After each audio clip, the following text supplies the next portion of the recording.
over 15 years, Saturdays and Illegal Curve have been synonymous with one another. With insight, analysis, and interviews regarding the Winnipeg Jets, the Manitoba Moose, and all around the NHL, here are Dave Manouk, Ezra Ginsburg, and your host, Drew Mindell. The Illegal Curve Hockey Show, presented by Play Now, the official sports betting partner of the Winnipeg Jets, starts now. Good morning, Winnipeg. Good morning, Manitoba. And for all those joining us live, wherever you are in the interweb, good morning and welcome to the Illegal Curve Hockey Show presented by our friends at Play Now. Good morning, Ezra Ginsburg. It's been a minute since I've been on an Illegal Curve broadcast. So how you doing, buddy? I'm great, Dave. It's great to have the two best members of IC back together. No Drew. I mean, we're going to have obviously tons of mic time, which is going to be great. No, I'm doing good. I actually, we usually have, for those who don't know, we usually have a little, pre-show chat for 5 to 10 minutes. Mm-hmm. I forgot to mention, Dave, I almost didn't make the show this morning. I dropped my kids off at my sister and my brother-in-law's, and I completely wiped out on their front steps, their concrete steps. And my behind was hurt a little bit. So it could have been a lot worse. I thought it was going to be, something where I was going to have to, slowly get up and maybe have to sit there for a few minutes, but I'm okay. So that happened. Just be careful out there because I imagine, Dave, you've already noticed it's super icy out there with all these fluctuations in temperature. It was like +2 or something yesterday. Yeah. I just wanted to get that in there. I almost didn't make the show today because I wiped out on my behind. But yeah, it's great to see everybody in the chat. Great to be back talking Jets. We've got a big Saturday night game tonight between the Jets and Senators, and we're going to have lots of home cooking. Next 11 of 12 games, I'm sure we're going to be mentioning that a lot on the broadcast today and post-game show tonight. But yeah, it's just great to be back. It felt like a long break. Like sometimes the break doesn't feel like that long, but it was nice to have, whatever it was, 3 or 4 days off with no Jets and just spend some time with family and friends. But more importantly, how was your trip? Flying over the Pacific. It was good. It was good times. It was nice to be over there and enjoy some nice hot weather.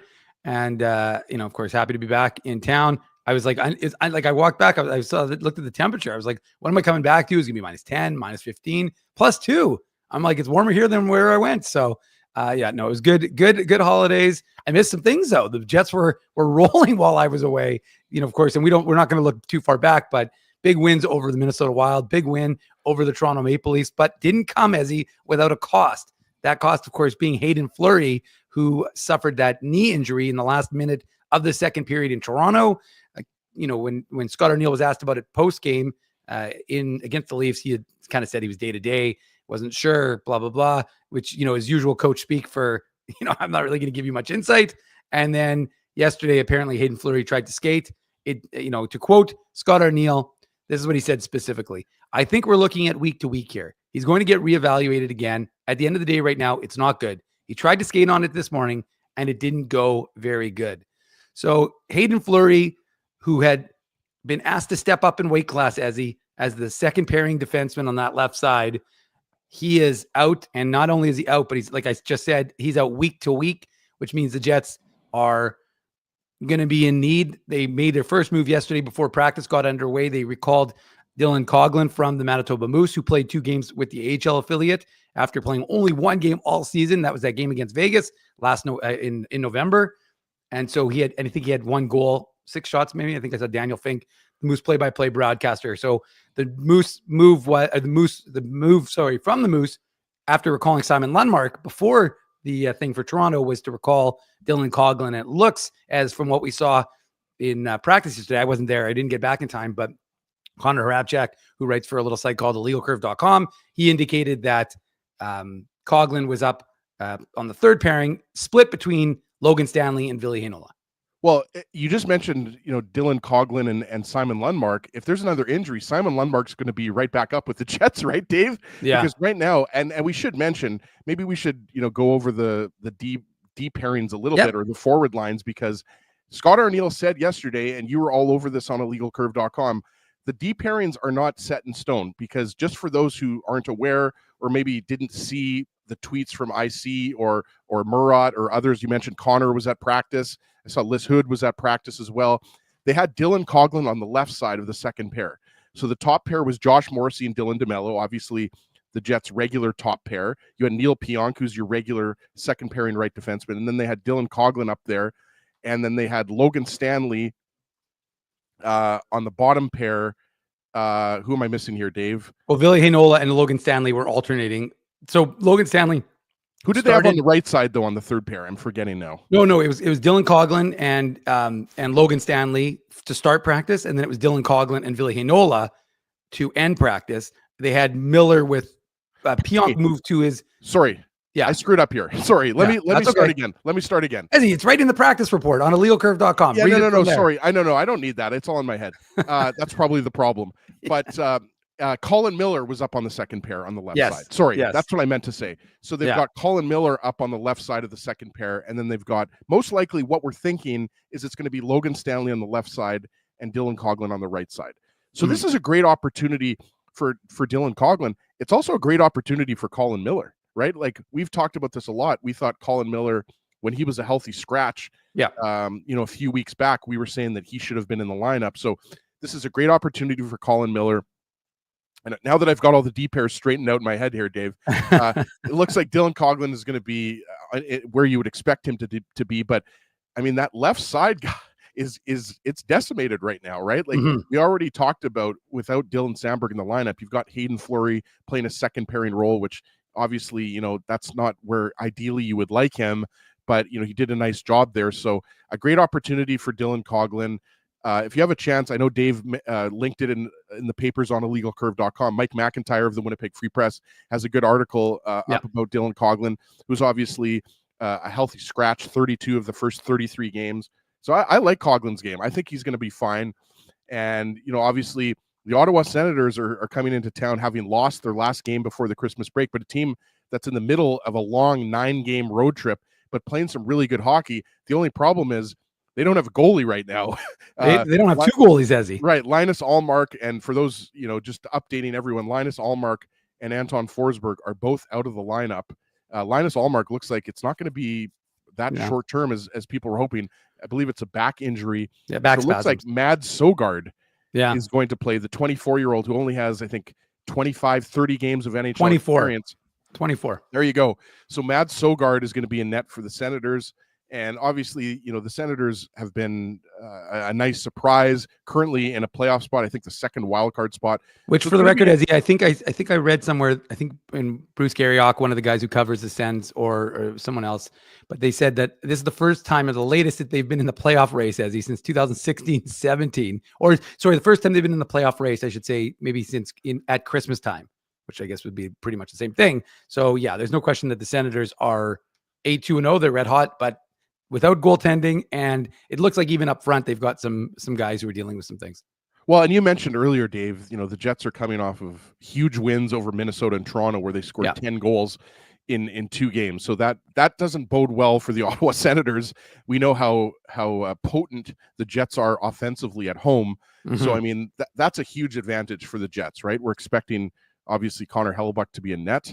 I mean, there are 3 games coming up in 4 days. So I think, it would be shocking if Eric Comrie doesn't get one of those 3 games. Yep. But yeah, it's the Jets are dealing with some adversity on the back end. And look, I don't think it's anything, that's going to cause them to lose games. I mean, all due respect to Haydn Fleury, he's not one of the more pivotal guys on the team. But for sure, having said that, it's going to be a different look. And you've got Logan Stanley, who's coming in, having missed the last couple of games. So he's going to be a little bit rusty, right? And I think he'll be fine, but it's just a different look offense. Right now, 2 of your 6 defensemen are guys that you kind of had penciled in as your 7th and 8th defenseman. So again, injuries present opportunities. Dylan Coghlan, you love to see a guy who's been a healthy scratch most of the season back in the lineup. And in that one game he played against Vegas, he was pretty good. Right. And that to me is, someone said that someone texted or messaged us on Instagram. They said something about the defenseman, and they call up Elias Salamonson. I'm like, well, he's injured with the Moose right now. He's expected back. They're playing the Texas Stars this weekend. I think we've got tickets to give away. As I better check. I'll check during the commercial break before we bring on Murat, and then we can figure that out. And I'll be at that game tomorrow with the good folks at Hockey Manitoba. So looking forward to that Moose game. I will also be at that game. So I will see you there at some point.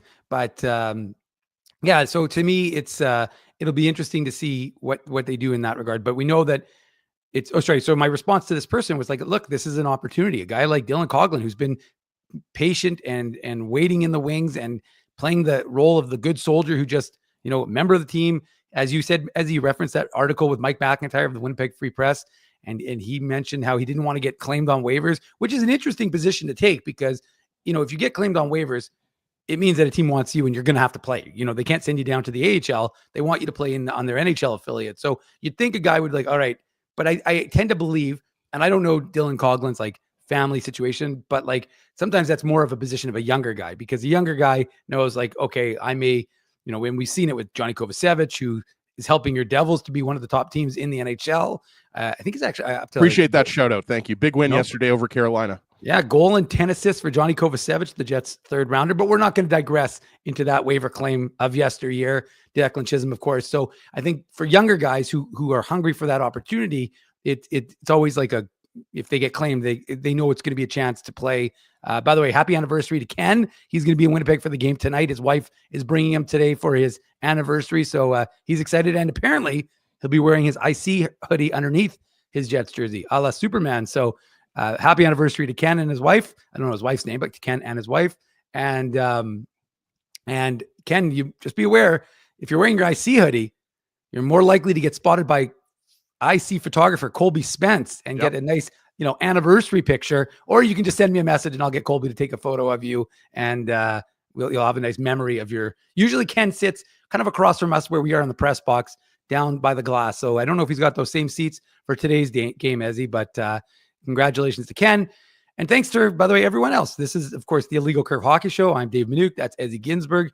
We are chit-chatting about the Winnipeg Jets. They've got a big game to kick off. As Ezzy mentioned, almost 11. What is it? 11 games. 11 of the next 12. Yeah. They it's kind of a weird schedule, right? They go to Colorado for that one away game.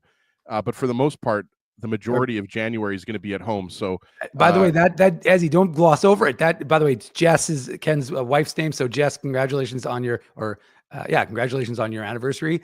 But don't gloss over that New Year's game, Ezzy. That's going to be you, me, the big clock. Probably you wearing some sort of glasses that say 2025, kicking in the new year. So we'll be doing that, of course, here on the Illegal Curve post-game show. And that's going to be a huge game. Colorado won again last night, right? So, I mean, signed Mackenzie Blackwood to a 5-year deal. Yeah, I mean, do you want to talk about that real quick? I mean, not really. This is okay. We'll keep the Jets talk going. We'll do the Avs preview when we get a few days from now. It's a nice payday for a guy who looked like he was kind of banished a little bit in San Jose, right? I was a little surprised by it. I'll just quickly say that I actually asked someone about it, and who's in the industry, and they said he's a very good goaltender, just needed his opportunity. So we'll see. Well, I mean, Dave, he's got the athleticism, he's got the size, right? Like he's that prototypical, whatever he is, 6'5", 6'4", 6'6", whatever he is. We were there when he was drafted. He was a second-round pick of the Devils. Was that the Florida draft, Dave? I forget if that was the Florida draft or the Buffalo draft, but I remember we were there and he walked by us, and he's a big man. So, I mean, obviously New Jersey didn't have very good teams in front of him when he was there. It's only the last, 2 or 3 years where the Devils have turned into a good team. Yeah. But we'll see. I mean, I just thought it was a lot of money to give a guy who hasn't really established himself as a number one goaltender yet. But again, Joe Sakic, who am I to get in the way of Joe Sakic and Chris McFarland, what they're doing in Colorado, right? I just was a little bit surprised. Like, I wouldn't have been surprised, Dave, if it was a 2-year deal or something like that, but a 5-year deal. But again, Colorado has obviously identified Blackwood as their goaltender of the present and future, right? So good for him. But yeah, this is not Avalanche lunch. It is not at all. But yeah, you're right. And by the way, you were also correct. It was the Florida draft, second round pick of the New Jersey Devils back in 2015. A draft, of course, that Jets fans look back on, Ezzy, with a lot of pride, because that was probably unquestionably the best draft that they ever had, I would imagine. Except for Boston just whiffing on Kyle Connor. Not three once, times, not twice, but 3 times. Wasn't just Kyle Connor though. Who else did they skip? They missed someone else that was who went to the Islanders that year? Barzal. Yeah, it was Barzal. So they missed a couple of guys, because didn't Barzal go like 16th, I think?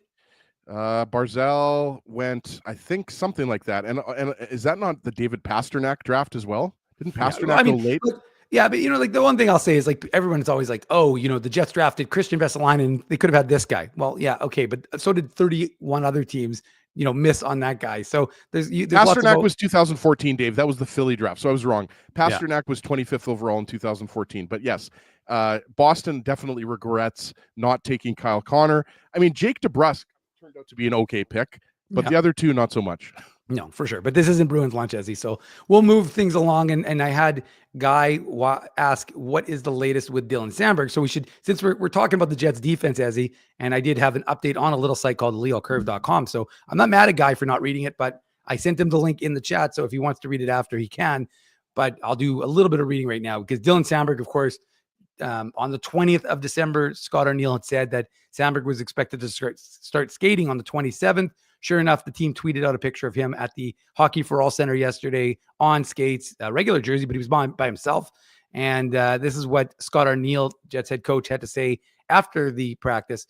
It'll be a while just doing that. I can't tell you if it's 5 days or 10 days. He's going to be on the ice and just kind of gradually how it feels. The one big thing is putting that boot on. The comfort of having his boot on. Talking about Sorrells, Ezzy? And hopefully there's no swelling or anything like that comes from it. Just Timberlands, actually, Dave. Timberlands. Okay, got it. Just every day would be kind of reevaluating, talk to him, and see where he's going to move forward. So look, the reality for, just to provide folks with an update is that we weren't expecting Dylan Samberg, who's been out since that November 23rd game against the Nashville Predators when he blocked that Steven Stamkos shot, broke his foot, got up, tried to block another shot from Stamkos. But the fact is that you weren't expecting him till at least the new year. It still sounds like he's still a little ways away, but good sign at least that he's on the ice and skating and kind of taking that next step towards returning to the lineup. Absolutely. And I think that a lot of Jets fans know how good Samberg is, but I think we have now maybe seen his value to the team without him in the lineup, right? And we've talked about this, we don't have to talk about it too much, but I mean, it's just good news that Samberg is getting close. And like you said, Dave, I mean, it could be a week, it could be 2 weeks, it could be 3 weeks, but the fact is it's just good to see him skating. I did catch some of the footage of him skating, and you could see, like, he's not going full tilt, but, you wouldn't expect him to be going full tilt when he's been off the ice for that long and the type of injury that he had, right? Blocking the Steven Stamkos blast against Nashville, right? So it's just good news for the Jets. And like we said before, I mean, the Jets are one injury away from, I think, being in a position where they might have to pull the trigger on a trade. Again, we hope that doesn't happen. But with Haydn Fleury week to week and Samberg essentially week to week, right? Like the earliest, I think you'd agree, Dave, that Samberg is going to be back is probably a week to 10 days. So hopefully the Jets don't suffer another injury, because then you're talking about Simon Lundmark is really your only option, right? You mentioned Elias Salomonson's currently injured. He's not an option. And then, I mean, you're talking about maybe Terrell Bauer, right? That's kind of your option. So you're getting very thin on defense. So again, great opportunity here for Dylan Coghlan on the third pair. Great opportunity for Colin Miller. And again, we should mention it's not guaranteed that Colin Miller is going to play the left side on the second pair, but it would make sense, right, Dave? Because then you've got your all-veteran top four, and then you've got Logan Stanley and Dylan Coghlan. I mean, in theory, Logan Stanley could play on your second pair. I wouldn't really advise that for Logan Stanley to be playing on the second pair, because we've talked about it. He struggled at times on the third pair. But again, I mean, I think the Jets, aside from those injuries, they're healthy, and they should be able to beat an Ottawa Senators, albeit a very talented Ottawa Senators team and a team who's won 8 of 10, as Dave mentioned earlier, in the middle of a long road trip. This game, I think, is going to be not as easy as some people think it's going to be. I mean, just because I said that, the Jets are probably going to win 6-2. But this team is very good. Everybody knows how good Brady Tkachuk is. Tim Stutzle, Dave, I've told you this before. I think he's one of the most underrated superstars, kind of similar to Kyle Connor. I don't think Timmy Stutzle, and you forget, he's only 22, 23 years old, very talented. Drake Batherson, Jake Sanderson on the back end. It's the goaltending, though, that I'd be concerned about, because Mads Søgaard at the NHL level, he's I think a second-round pick. He's been, shown flashes at the AHL level, and I think they thought he was, a couple years ago, he was going to be the goalie of the future, but he just hasn't proven it yet at the NHL level. So I think when it comes to Mads Søgaard in net for the Sens, that's a huge advantage for the Jets. You got to think they're going to be putting a lot of rubber on him early in this game tonight. I don't think there's any question, and we're not going to get into the Heinola versus Stanley debate, Ezzy, because I think we've had that conversation 3,000 times on this show. But that's a 3-year debate, Dave, going on now. 3 years we've been talking about that. For sure. But James Robinson in the chat said, who's in, Stanley or Heinola? But the answer is we don't know. We know that both players, and if you read the practice report, which I believe just came out on, the pregame report, which just came out on a little site called legalcurve.com. But I think that I've got it written as Heinola / Stanley. Jets are having an optional morning skate in about 8 minutes now from now. So we may get some insight when Scott Arniel speaks after morning skate. He may reveal, he may be coy. We don't know if he's going to give us some insight as to who he's going to choose on his third pairing. But, again, Ville Heinola asked to come and play, against two good teams in Minnesota and Toronto. And this is an opportunity. It looks like they may, but again, like I said, we don't know if it's going to be Stanley or Heinola. So that's more of probably a subject of conversation that we'll have on the post-game show, because we'll have insight as opposed to speculation. So that is what we may get an answer about that. We'll, of course, keep you up to date on the Illegal Curve Hockey Show. That's what this is. We bring it to you every Saturday at 9:00 in the morning, 2 hours of chit chat. Yeah, Stanley was on a pairing with Gus Bus, as Joe from Winnipeg points out, but so was Ville Heinola. So to start practice, it was Heinola and the Gus Bus, and then to end practice, it was Stanley and the Gus Bus. And Scott Arniel, I listened to his media availability yesterday, and he did say, we'll see how Logan comes in today, because that was his first, of course. We should mention, you already mentioned that he missed the 2 games, but that was a full practice, and he was a full participant in the practice. But like I said, he was third pairing, and then he was the extra defenseman. I'm kind of just, as you know, Dave, I have a little touch of ADHD, but, I'm almost thinking, just talking about David Gustafsson, a forward playing defense.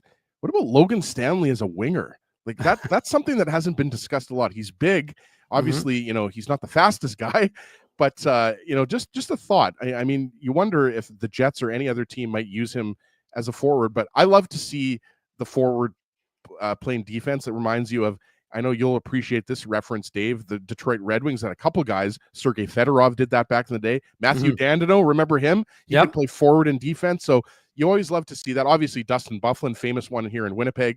He, of course, used to play forward for Chicago, and then he was a defenseman for the majority of his NHL career. But yeah, Gus Bus, another guy who it's just good to see him back in the lineup, because he's obviously not a fighter. What happened with Trent Frederick was scary.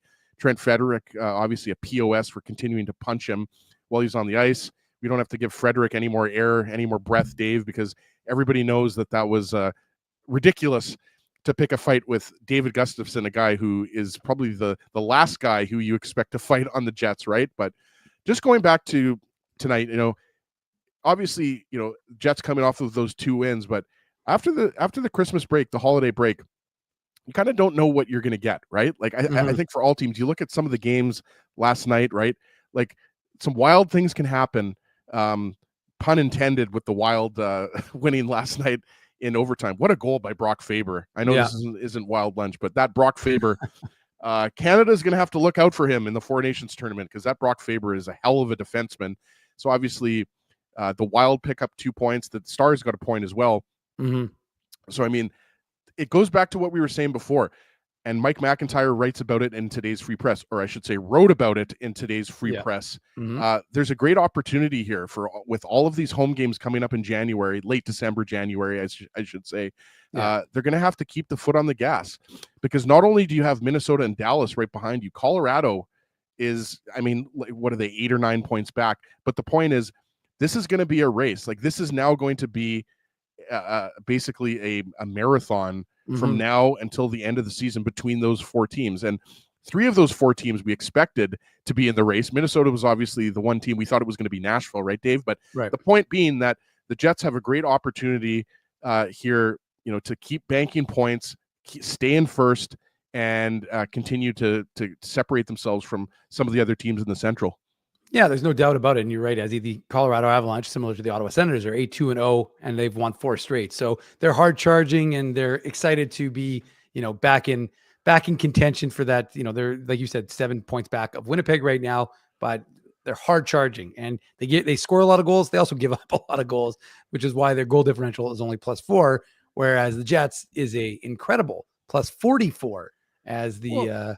It's incredible, Dave, the goal differential, but also the fact that they're 25-2, and Colorado is still 7 points back, and they didn't have a very good start, right? Their goaltending was a mess until they decided to trade both of their top 2 goaltenders, right? So it's going to be, again, you would think that the Jets would have a much bigger cushion in the Central Division, but I'm going to go out on a limb and say that that Central Division is the best division in the league right now. At least at the top it is. Yeah, I don't think you're too far out on that limb, and depending on how much holiday food you've eaten, that could be a crack limb if you're feeling a little bit little heavy after all this holiday food and holiday rejoicing. Well, we're rejoicing here on a Saturday morning. This is, of course, the Illegal Curve Hockey Show. I'm Dave Minuk. He's Ezzy Ginsberg. We're previewing the Jets' Sens. We're also talking about pretty much anything to do with the NHL and AHL clubs of Manitoba, and I'd say they're prospects. But the prospects, Ezzy, there's been a paucity of information because there's been an absence of games, I should say. The Jets prospects in the WHL and OHL and even in college haven't really been in the mix. So right now, the Jets, there hasn't been a ton. Of course, we'll probably should briefly mention kudos to Team Latvia. Who survived a 55 shot onslaught. I thought Arturs Urbe was back in that. I think it was, that's a good reference. Arturs Urbe with the Yofa cage. Yeah. Arturs Urbe with the white pads and the Yofa helmet. Just incredible. For those who weren't watching, it was 19-year-old Latvian goaltender Leonards Feldbergs who stopped. Not only did he stop whatever it was, Dave, 55 shots. Alex is saying in the chat, saying 56 shots. Okay, yeah, let's get the number right. Let's give him the respect. He earned every single one of those saves. He stopped every single save in every single shot in the shootout, including Jets prospect Brady Tkachuk. I thought Brady Tkachuk was going to end it for sure. He had that really good chance in overtime, but again, the commitment to defense by Latvia was incredible, and they prevented him from basically putting it into an empty net. And again, we're Canadian, so obviously we're always going to hope for Team Canada, but let's give Latvia a ton of credit. Like, for them, this is like winning the Stanley Cup. It really is. Beating Canada in the preliminary round is huge. Those guys were celebrating like they won the gold medal. And right? I was seeing from people who were there, they were like, they don't want to come off the ice. Apparently they circled the ice like 3-4 times in Ottawa. Good for them. I am the most, Dave, I'm fiercely proud to be Canadian. And I hope that, absolutely. And this doesn't just apply to hockey. When I'm watching the Olympics, I'm watching soccer, basketball, whatever, I'm always pulling for Team Canada. And I hate it every single time Canada loses. But that's a situation where you have to just, tip your hat to the Latvians. I mean, they tied up the game in the third period. They obviously were outplayed. Canada outplayed them badly in the overtime. But then Canada took that too many men on the ice penalty late in the overtime, something you rarely see in 3-on-3 overtime. So, yeah, just great for Feldbergs, great for Latvia. Obviously, nobody really expects them to medal, but after beating Canada, who knows, right? Who knows indeed. Well, as we should get to some commercials so we can bring Murat on and not keep him waiting, we will take a pause of this conversation here on the Illegal Curve Hockey Show, setting up Jets and Senators, and be back right after these words from our sponsors. We want to thank you for not betting with Play Now and choosing our illegal gambling sites instead. Because we couldn't afford things like this without your money. So much of your money. Now, you might have questions like, do our profits benefit your community? No. Or bet with Play Now, Manitoba's local legal and secure gambling site. Dining, entertainment, parking, and convenience, all in one spot. City Place is located in the heart of downtown Winnipeg, attached to the Canada Life Centre. Whether you're working, living, or out for a night in the downtown, make City Place your go-to destination before or after the fun finds you. Lunchtime, game time, anytime, visit City Place at 333 St. Mary Avenue, next to Canada Life Centre. Holt Dental, the new official dentist of Illegal Curve, has a philosophy rooted in 2 unyielding principles: genuinely caring about patients and providing outstanding service.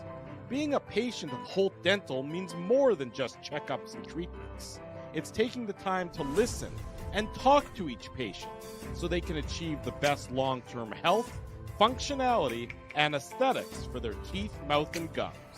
Conveniently located at Grant Park Festival on Taylor Avenue, Holt Dental is dentistry of the highest quality in a comfortable and relaxed environment.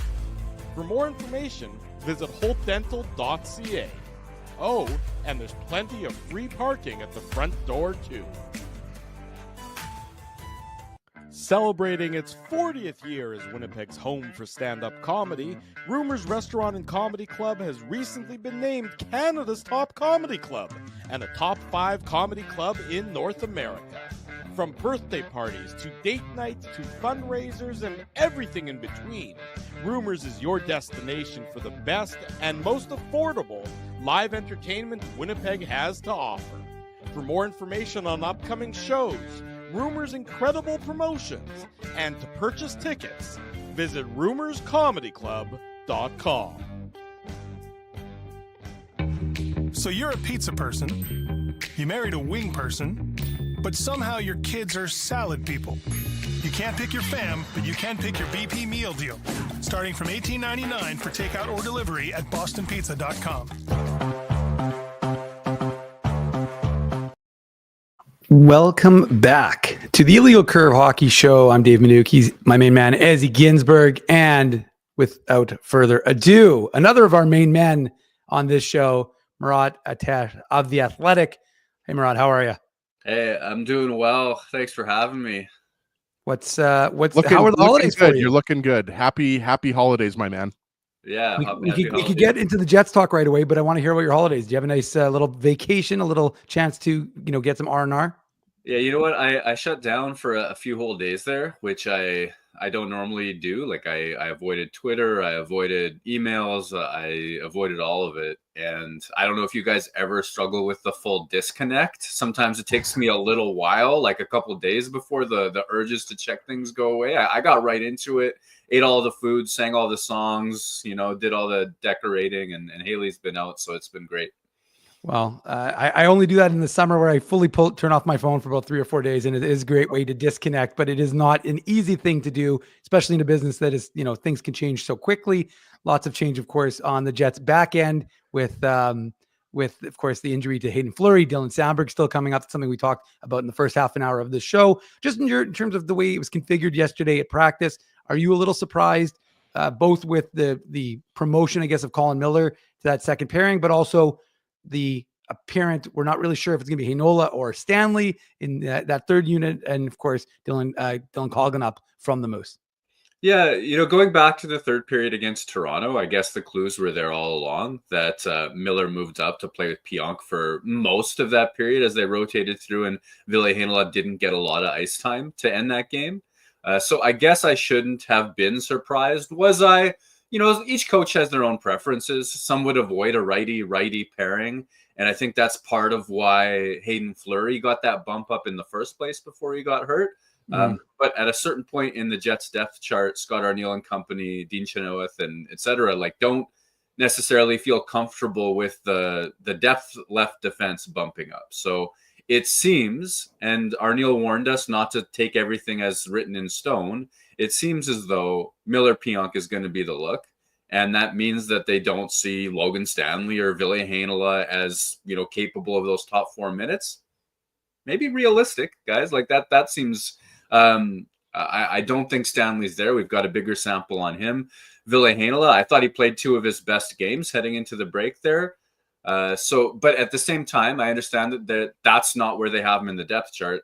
The interesting thing is it's becoming more and more and more and more clear that Logan Stanley holds a higher spot in this rotation than Ville Heinola does. Mm-hmm. And I think that, Heinola is still a work in progress. Still, there are certain shifts where I wonder about conditioning after missing 2 straight months and all of that sort of stuff. But I mean, he's knocking down pucks, he's jumping into plays and things like that. I think it's getting to be a tougher and tougher argument that he should be anything but an equal member of that rotation.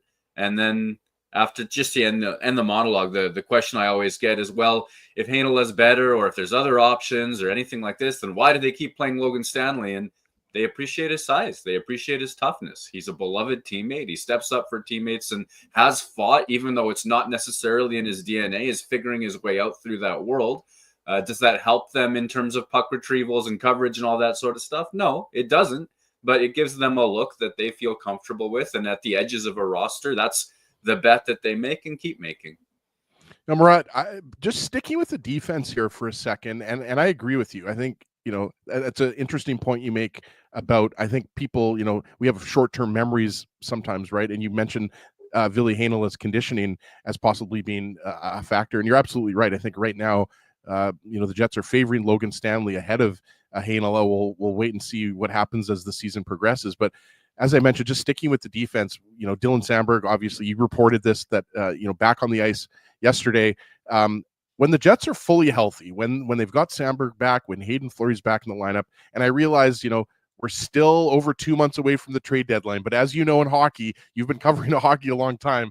It's gonna those questions, like there's gonna be a lot of Marcus Pettersson, comments in the chat coming up, or other defensemen that could be available. David Savard, I know, as Jets fans have been kind of hot to talk about David Savard a lot. But do you think that the Jets, when they're healthy, they need to go out and acquire defensemen? Do you expect them to acquire a defenseman? Because I still look at this defense, and yeah, I think Haydn Fleury's done a nice job on the left side, maybe playing a little bit higher in the lineup than you'd like. But what's your kind of take on the Jets when they're healthy and going forward? If they're going to be a real Stanley Cup contender, do they need to acquire a defenseman?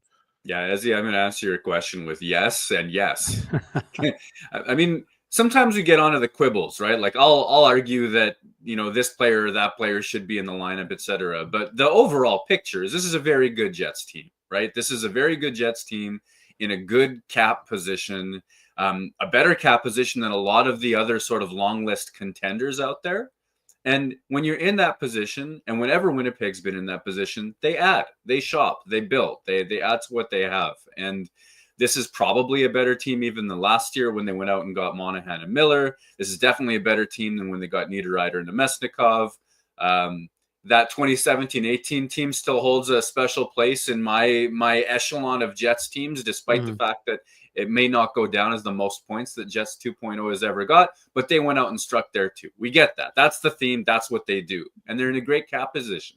So when you lay everybody out healthy and you go back to that Morrissey, DeMello, Samberg, Pionk, and then take your pick your poison of Stanley, Miller, or Heinola, or Fleury Miller as well as an option there. I think that needs an upgrade. To me, it's clear the Jets value Stanley's size, his physicality, his penalty killing. Well, what about that player who can also handle top 4 minutes? What about somebody who's going to throw hits and drop the gloves in those must fight situations, but who can also drive play a little bit? And I think that's where you get onto to guys' wish lists. I think it's too late that this ship has sailed, but a Chris Tanev type would be would be a beauty on this team. Somebody who plays top 4 is really a genuine protect the middle of the ice guy, not just big on paper, but like actually the coverage is there, the fight is there. He doesn't lose guys. Like he's just such a veteran with top 4 experience. One name I've heard, I don't know how much there is to it, but like I know they've liked him in past years, back when he used to be thought of a little more highly around the league. But Rasmus Ristolainen, who sort of rejuvenated his career out in Philadelphia mostly. There's a physical player who you might be able to play on the edges of the roster. Mackenzie Weegar is a dream acquisition for me personally. Sign me up for Mackenzie Weegar, Murat. We've been talking about him on this show for a long time. That's the dream, the right side. Yeah, if you can basically take that physicality spot, so you're not worried about Stanley's defensive coverage against Nathan McKinnon or whomever in the playoffs, the handling that speed, so that bumps him into the press box, in my point of view. And it also takes the load off of Neil Pionk, and also takes the load off of Dylan DeMello, who might become a third pairing defenseman in that scenario, or a second pairing, or however they want to switch things up.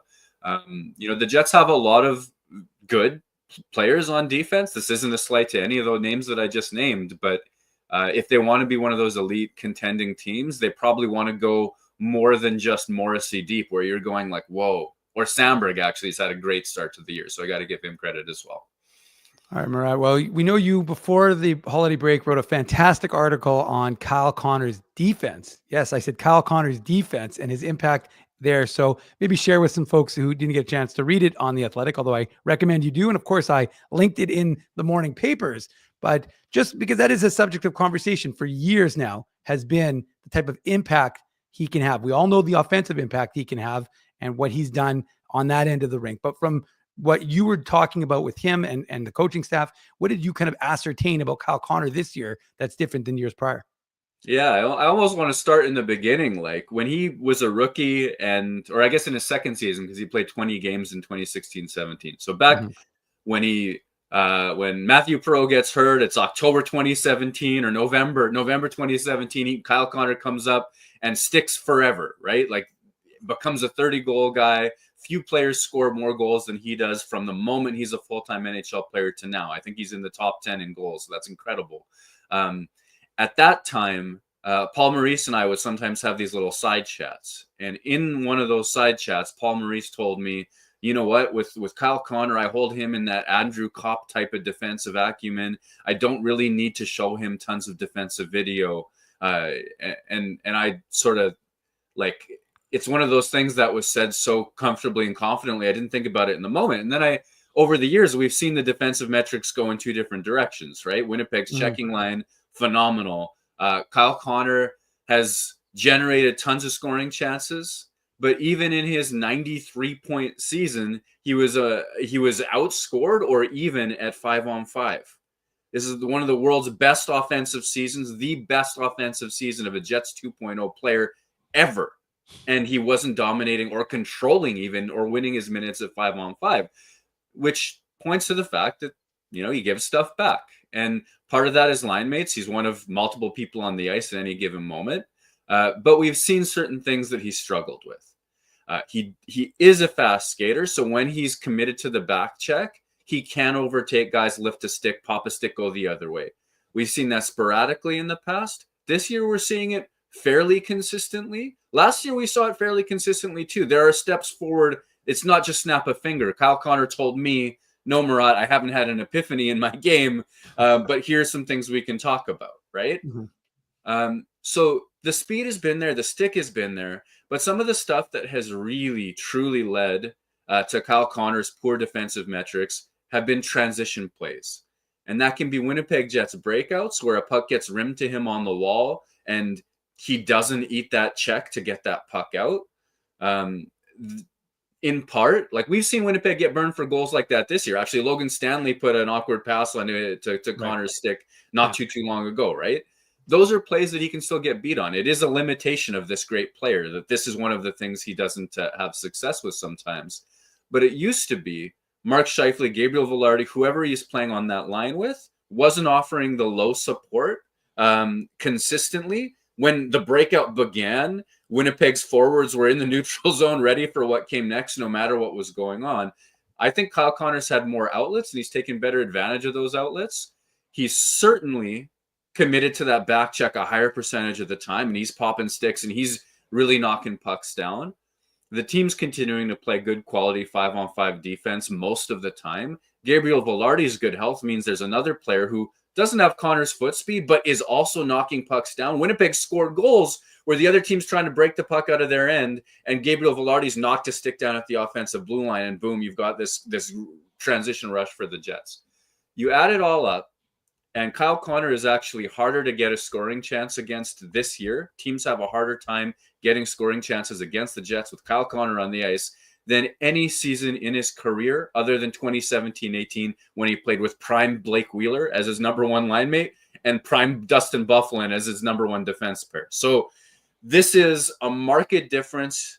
You see it in the eyes mostly, though I think there's some team effects as well. And his defensive metrics, all the underlying number sites, he's gone from a big black hole defensively to a tiny bit above average, which is amazing news when you have the offensive package that Kyle Connor has as well. So this is a really wonderful start to a season from number 81. And I think it's worth talking about. Like we go even in more detail in that article.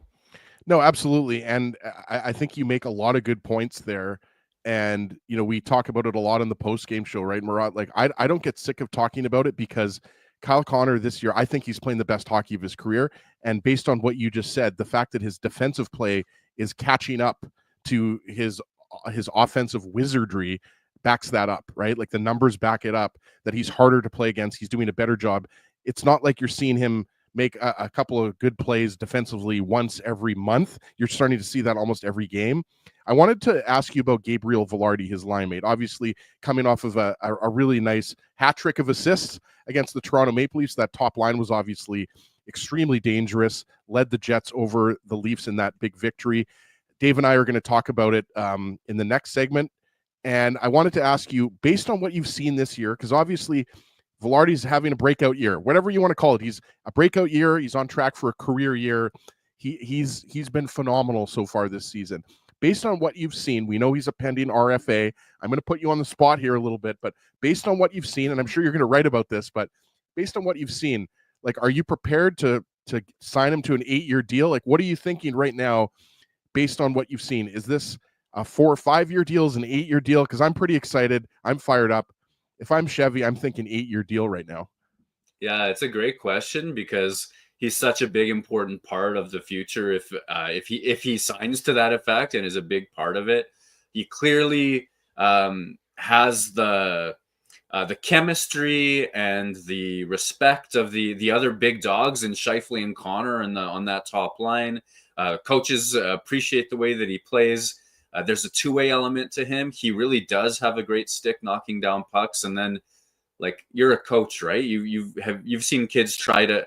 Essie, do you coach sometimes? Do I have that in my mind? Well, I coached 1 year. I coached hockey one. Murat, you might be thinking of my recent coaching U7, my kids in U7 soccer tuxedo Timbits. That might be what you're. That's got to be it. No, I've coached a little bit, but no, I work at Hockey Manitoba, so I administer the coaches. Let's put it that way. Okay, fair play. Yeah, I was gonna try to force something here where, like, as kids, we're all taught, stick handle with your head up. Don't look at it, right? Like, know where the puck is, but also see what's going on. And, I think a lot of kids, or at least, I paid lip service to that idea, but Gabriel Vilardi took that note to a level that is, like, seldom matched in the NHL, in that when he's got one or even two defenders trying to, like, eliminate a play along the boards, he still has the presence of mind to make a pass or make a play because he's scanning the ice so well. He sees the ice so incredibly well. We've seen it on the power play, etc. Now, the length of that deal, that's the question you asked. I think that it's a tough spot because there are existing concerns about his injury history in the past and his longevity as a player and to those sorts of things. Winnipeg would have better information than I do in that regard, but I think it's a slightly bigger bet than it looks like at a time he's having a career year. Assuming, knock on wood, I believe he'll stay healthy for the first. I got a wooden table underneath this laptop, so I did it. This will be the first fully healthy season of his career if it all works out, right? Mm-hmm. And is he 25 years old? Did he turn 26 this time? He's in that range. That's 25 years old. This is prime age. I would hesitate to want to buy the early 30s of a player who is getting to 25 and hasn't had a fully healthy season yet. So I'm leaning more in the 4 to 5 million, or sorry, 4 to 5, not million. He'll get way more than that. 4 to 5 year camp myself. And that's not the deep dive, but that's the hot take, is I think that sort of that medium term deal. I don't expect this guy's offense to, like, suddenly be 100 points or whatever to the point where that you're regretting that you paid him for 4 or 5 years. Just where I sit today, I think it's more of a medium term thing. Yeah, Murat, I tend to agree with you. I said I was fired up earlier, and I would give him 8 years. But I'm with you. I wouldn't be surprised if they give him, like, the longer term deal. But I'm expecting it, like you said, to be kind of in the 4 or 5 year range. Obviously, we shall wait and see. But I think the injury history, you make a good point. That's going to factor in big time whether or not they buy out more of those UFA years, right? Yeah. Just one more thing is, like, it could also become an item of personal factors, right? Like, he is a Winnipeg Jet because somebody else didn't want to be. Mm-hmm. And if Jets management approaches this and they have a great conversation, it seems that Gabriel Vilardi really is doubled down and bought in and everything has fit right and he feels good here. It might not be maximize the efficiency of betting on the injuries or whatever it is that I'm talking about. It might be this guy wants to be here that long. Well, let's go. That might have a factor as well. Well, we have lots of factors on this show, and we always appreciate your insight. We're going to keep rolling with Murat Ates of The Athletic. And Murat, one of the things that I wanted to ask you about, because you mentioned UFAs, is it's one thing we haven't really heard from Kevin Cheveldayoff in quite some time, I thought. And, last year he didn't want to get into it. He didn't want to kind of break up with the various UFAs. So he rolled into the summer and then, of course, re-signed Dylan DeMello. But he did allow that process to kind of play itself out with Brendan Dillon, Dylan DeMello. And we knew about that. This year they've got even more UFAs, but none more important than Nikolaj Ehlers and what he's going to do. So, of course, we know that he's, having a point per game season so far, dealt with some injury, of course, after that game in Vegas. But from your perspective, is it all quiet on the Western Front? Do you just think that they're just going to allow this to play out and just try and like I said, add the way you think that they're going to add? And a lot of people think they'll add because they consider themselves to be a contender. But do you think that Kevin Cheveldayoff will just try and avoid this sort of subject of conversation for the remainder of the year? I suspect so. I think he'll have to address it because he usually meets with media, in advance of the trade deadline. It should be coming up, right? In the new year, there should be one more Kevin Cheveldayoff media availability. Yeah. And those questions will be loud, I think, there. I always wondered about that Carolina situation with in the offseason, there were some rumors about Marty Necas, and now we've seen what kind of season he's off to, and that ship may have sailed, let's say. And of course, I think he's got a new contract there as well, in Carolina. But the idea of an offseason Nikolaj Ehlers moved for a center probably would have made a lot of sense for the Jets. I have no idea to what degree it's palatable for them in the regular season, a mid-season trade, if they can find a quality center who maybe has a year or more left on his deal and can build a package around that. That's a tough trade to pull off. I think it's one of those situations where if the Jets really did get something that blew their mind, it could happen. But at the same time, every time I ask anybody, they say they don't know. I talked to Nikolaj Ehlers about it kind of after some of the initial stuff had died down at camp. And, he was fairly straightforward, saying that, look, I don't know. If I had a little more, I wouldn't lie to you. I wouldn't hide it from you. But it's just at that stage. He confirmed that they do talk from time to time. They do, check in and all that sort of stuff. He made a point of saying that he's never felt as I guess connected or bought into a team as he's done with the Jets in the last while. He clearly loves his teammates and everything to that effect. So it's fascinating to get to this point without resolution. And I can't say I know what's happening. I think some people have assumed the trade is absolutely not going to happen. I don't think it's over 50%, but I don't think it's zero either. You know what I mean? I bet those conversations are happening. A big time center, if they could do it, a top 4D, if they could do it. But I also think that maybe they got some realistic lessons about Brad Lambert and Nikita Chibrikov too, saying like every fan's offseason dream on the message boards that I was reading was Brad Lambert's going to arrive. He'll be a 70-point player and you won't need Nikolaj Ehlers at all. Mm-hmm. Brad Lambert's a darn good hockey player, a darn good prospect, lots to love, a ton to love, but I don't think that we're approaching January with Nikolaj Ehlers as suddenly expendable or anything to that regard either. So yeah, I guess I'm just watching with a fascinated eye, especially, one more thing, what you said, Dave, at the beginning, we knew, or we've learned since that, their approach last year, Niederreiter signed early, DeMello and Dillon, those conversations didn't happen until late. And, that burned some people. I don't think Brendan Dillon appreciated that. I don't think that was, I think the Jets circled back to Dillon in the summer, but then that was a case of a little bit too little, too late kind of deal. And I think managing when you have multiple people, and well, is that guy more important than me, or all that sort of stuff is actually a bit of a delicate game if you're Kevin Cheveldayoff. Like you said, Murat, even though there's a lot of uncertainty, boy, do I hope that the Jets sign Ehlers just personally, because you just saw, his importance in those, 8 games, 9 games he was out of the lineup. So obviously, hockey's a business, blah, blah, blah. But I just hope that they're able to sign him. I just want to say that. I wanted to ask you about Cole Perfetti. Recently in The Athletic, you wrote about Perfetti's playing the best hockey of his career. And obviously that game against Minnesota, where he had a goal and a couple assists, that was nice to see. That was the kind of, Perfetti at his peak.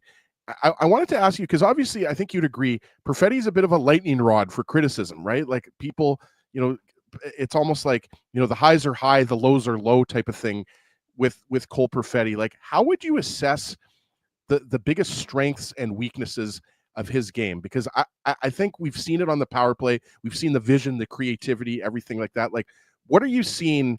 Like, when Perfetti's having a goal and a couple assists, 3-point night against the Wild, like, what are you seeing in it? Like, what is he doing that maybe he's not doing when he's struggling out there?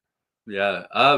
Starting with an analogy, hoping it works. Have you ever been driving with somebody, what is it, down Corridon towards Bernstein's to get the illegal curve sandwich? Love it. Thanks for the plug. Yeah, no sweat. Just came to me. And like they're trying to change lanes, and they've got cars in the opposite lane, and like you can tell that they have a spot to go and switch, but they haven't realized it yet. They're trying to figure out, I don't know if you've ever been in this situation in your life, but there's a processing of time and moving parts and space that goes into the shoulder check and the know if you have space, or if you're ever driving along that same road and you've got a median and somebody doesn't know that their car's butt is actually sticking out, even though they have room to be more, all these sorts of things. I use driving as an analogy, sometimes hoping that it will click and I'll find the word someday to make it make sense. But you have to process a lot of moving parts when you're driving, a lot of moving time and space at high speeds. And I think that the thing that people don't always understand about Cole Perfetti is he does that on the ice better than more elite players than him. Like, he processes time and space. He knows where a complete defense of 5 players is moving. He knows if he can, almost Scheifele-esque, wait until there's room under the triangle, under the stick to make a pass, or behind a player. He sees these timing plays, and he sees it as a forechecker too. He's been doing a better job in the last month or so of knocking down pucks. That second line, or third line, if you want to call it that, of Perfetti, Nemestikov, and Ehlers, doesn't really have business being a great forechecking line. They're not that fast outside of Ehlers. They're not big, all that sort of stuff, right?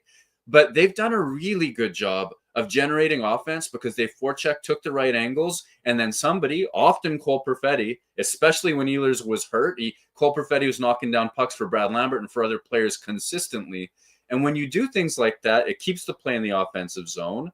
The other thing about when the puck's on his stick in the offensive zone and he's seeing all of the stuff that I say that he sees, well, earlier in this conversation, we talked about the Kyle Connor back check. We saw it every once in a while. We knew it was possible.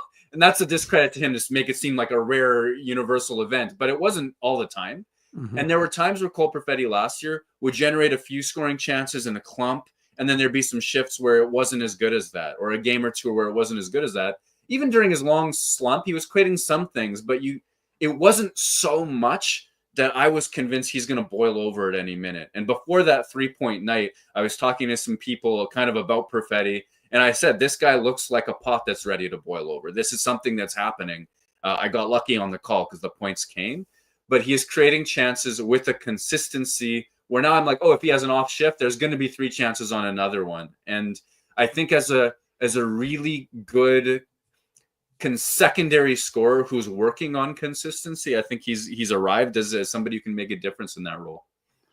Well, as he asked you about Gabriel Vilardi as a contract, and there's one player that, as and I mentioned this, there hasn't been a lot of talk about him and his next contract, but we saw how important he's been since he blocked that shot in Nashville and has been out, and the impact, the defensive impact his absence has caused this Jets team. I mean, what from a perspective of signing a player, you know, an RFA with arb rights, Dylan Samberg, how important is getting him to a significant deal? Because the truth is, the left side, there is not a significant amount of depth in the prospect system right now on that left side. Actually, a lot of it is on the right. So from your perspective, Murat, what do you see in terms of how important is it to get Dylan Samberg signed to some sort of significant contract? Because there really is an absence after him. Yeah, this is vital. That's one that I think you talk about a year limit on that. I'm not sure I see one. The idea, pardon me, players in Dylan Samberg's shoes who provide top four excellence on the defensive side of the puck, but are not generating a load of points, no power play time, solid even strength production, but just recently this year, and we don't know if it'll last all season. And even if it does, it's the first time. They don't get paid a ton of money, right? Like they're not getting the $7 million deals or what have you. And I don't know if the number is 5. I don't know if it's 4 or even 6. Like anything in that range. I actually don't know at this stage what it will be or what it becomes, whether it's big or small. But it's going to be in a range that a team can afford because of the lack of offense. And to your point, he is so unique on the Jets blue line. He is the guy that's physical enough, just enough. He's not laying people out every night, but he's physical enough to protect the middle of the ice. And the closest replicator is Logan Stanley, but he doesn't cover as well. He doesn't see the ice as well. Samberg doesn't get beat by, he didn't see the guy over his shoulder kind of deal. That's not there. So he's actually really stabilized that second pairing with Neil Pionk in the way that you always hoped that he would. And that's a player, to my mind, that you keep for as long as you can. There aren't others of him coming except where it's Elias Salamonson, who I don't know if the comparison holds for you guys, but at the AHL level, I think he controls things to a point where I'm like, he might have the defensive impact that Samberg is having right now when he gets to the NHL. Mm-hmm. And I think he's vital. I don't know what you do if you can't sign Samberg long term. And this was the risk of going 2 years ago. Cautioned about it at the time at The Athletic as well, because there were signs. Well, there's lots of signs of good tidings during this holiday season, and we appreciate every time you bring your analysis and your insight here on the Legal Curve Hockey Show. So thank you very much, Murat, for joining us this Saturday morning. Thank you, and tell Drew that I feel like this is a personal affront. He's not waving to me presently. Hope he's all is well with you guys and with him as well. Have a great rest of your weekend here. All right, thanks, Murat. That's Murat Ates of The Athletic. Winnipeg, we'll be seeing him hopefully in the press box. Yay, nay, maybe later today when the Jets do battle with the Ottawa Senators. Thanks, Murat, for joining us.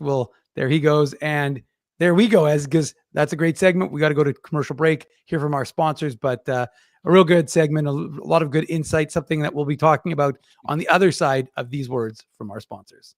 We want to thank you for not betting with Play Now and choosing our illegal gambling sites instead. Because we couldn't afford things like this without your money. So much of your money. Now you might have questions like, do our profits benefit your community? No. Or bet with Play Now, Manitoba's local legal and secure gambling site.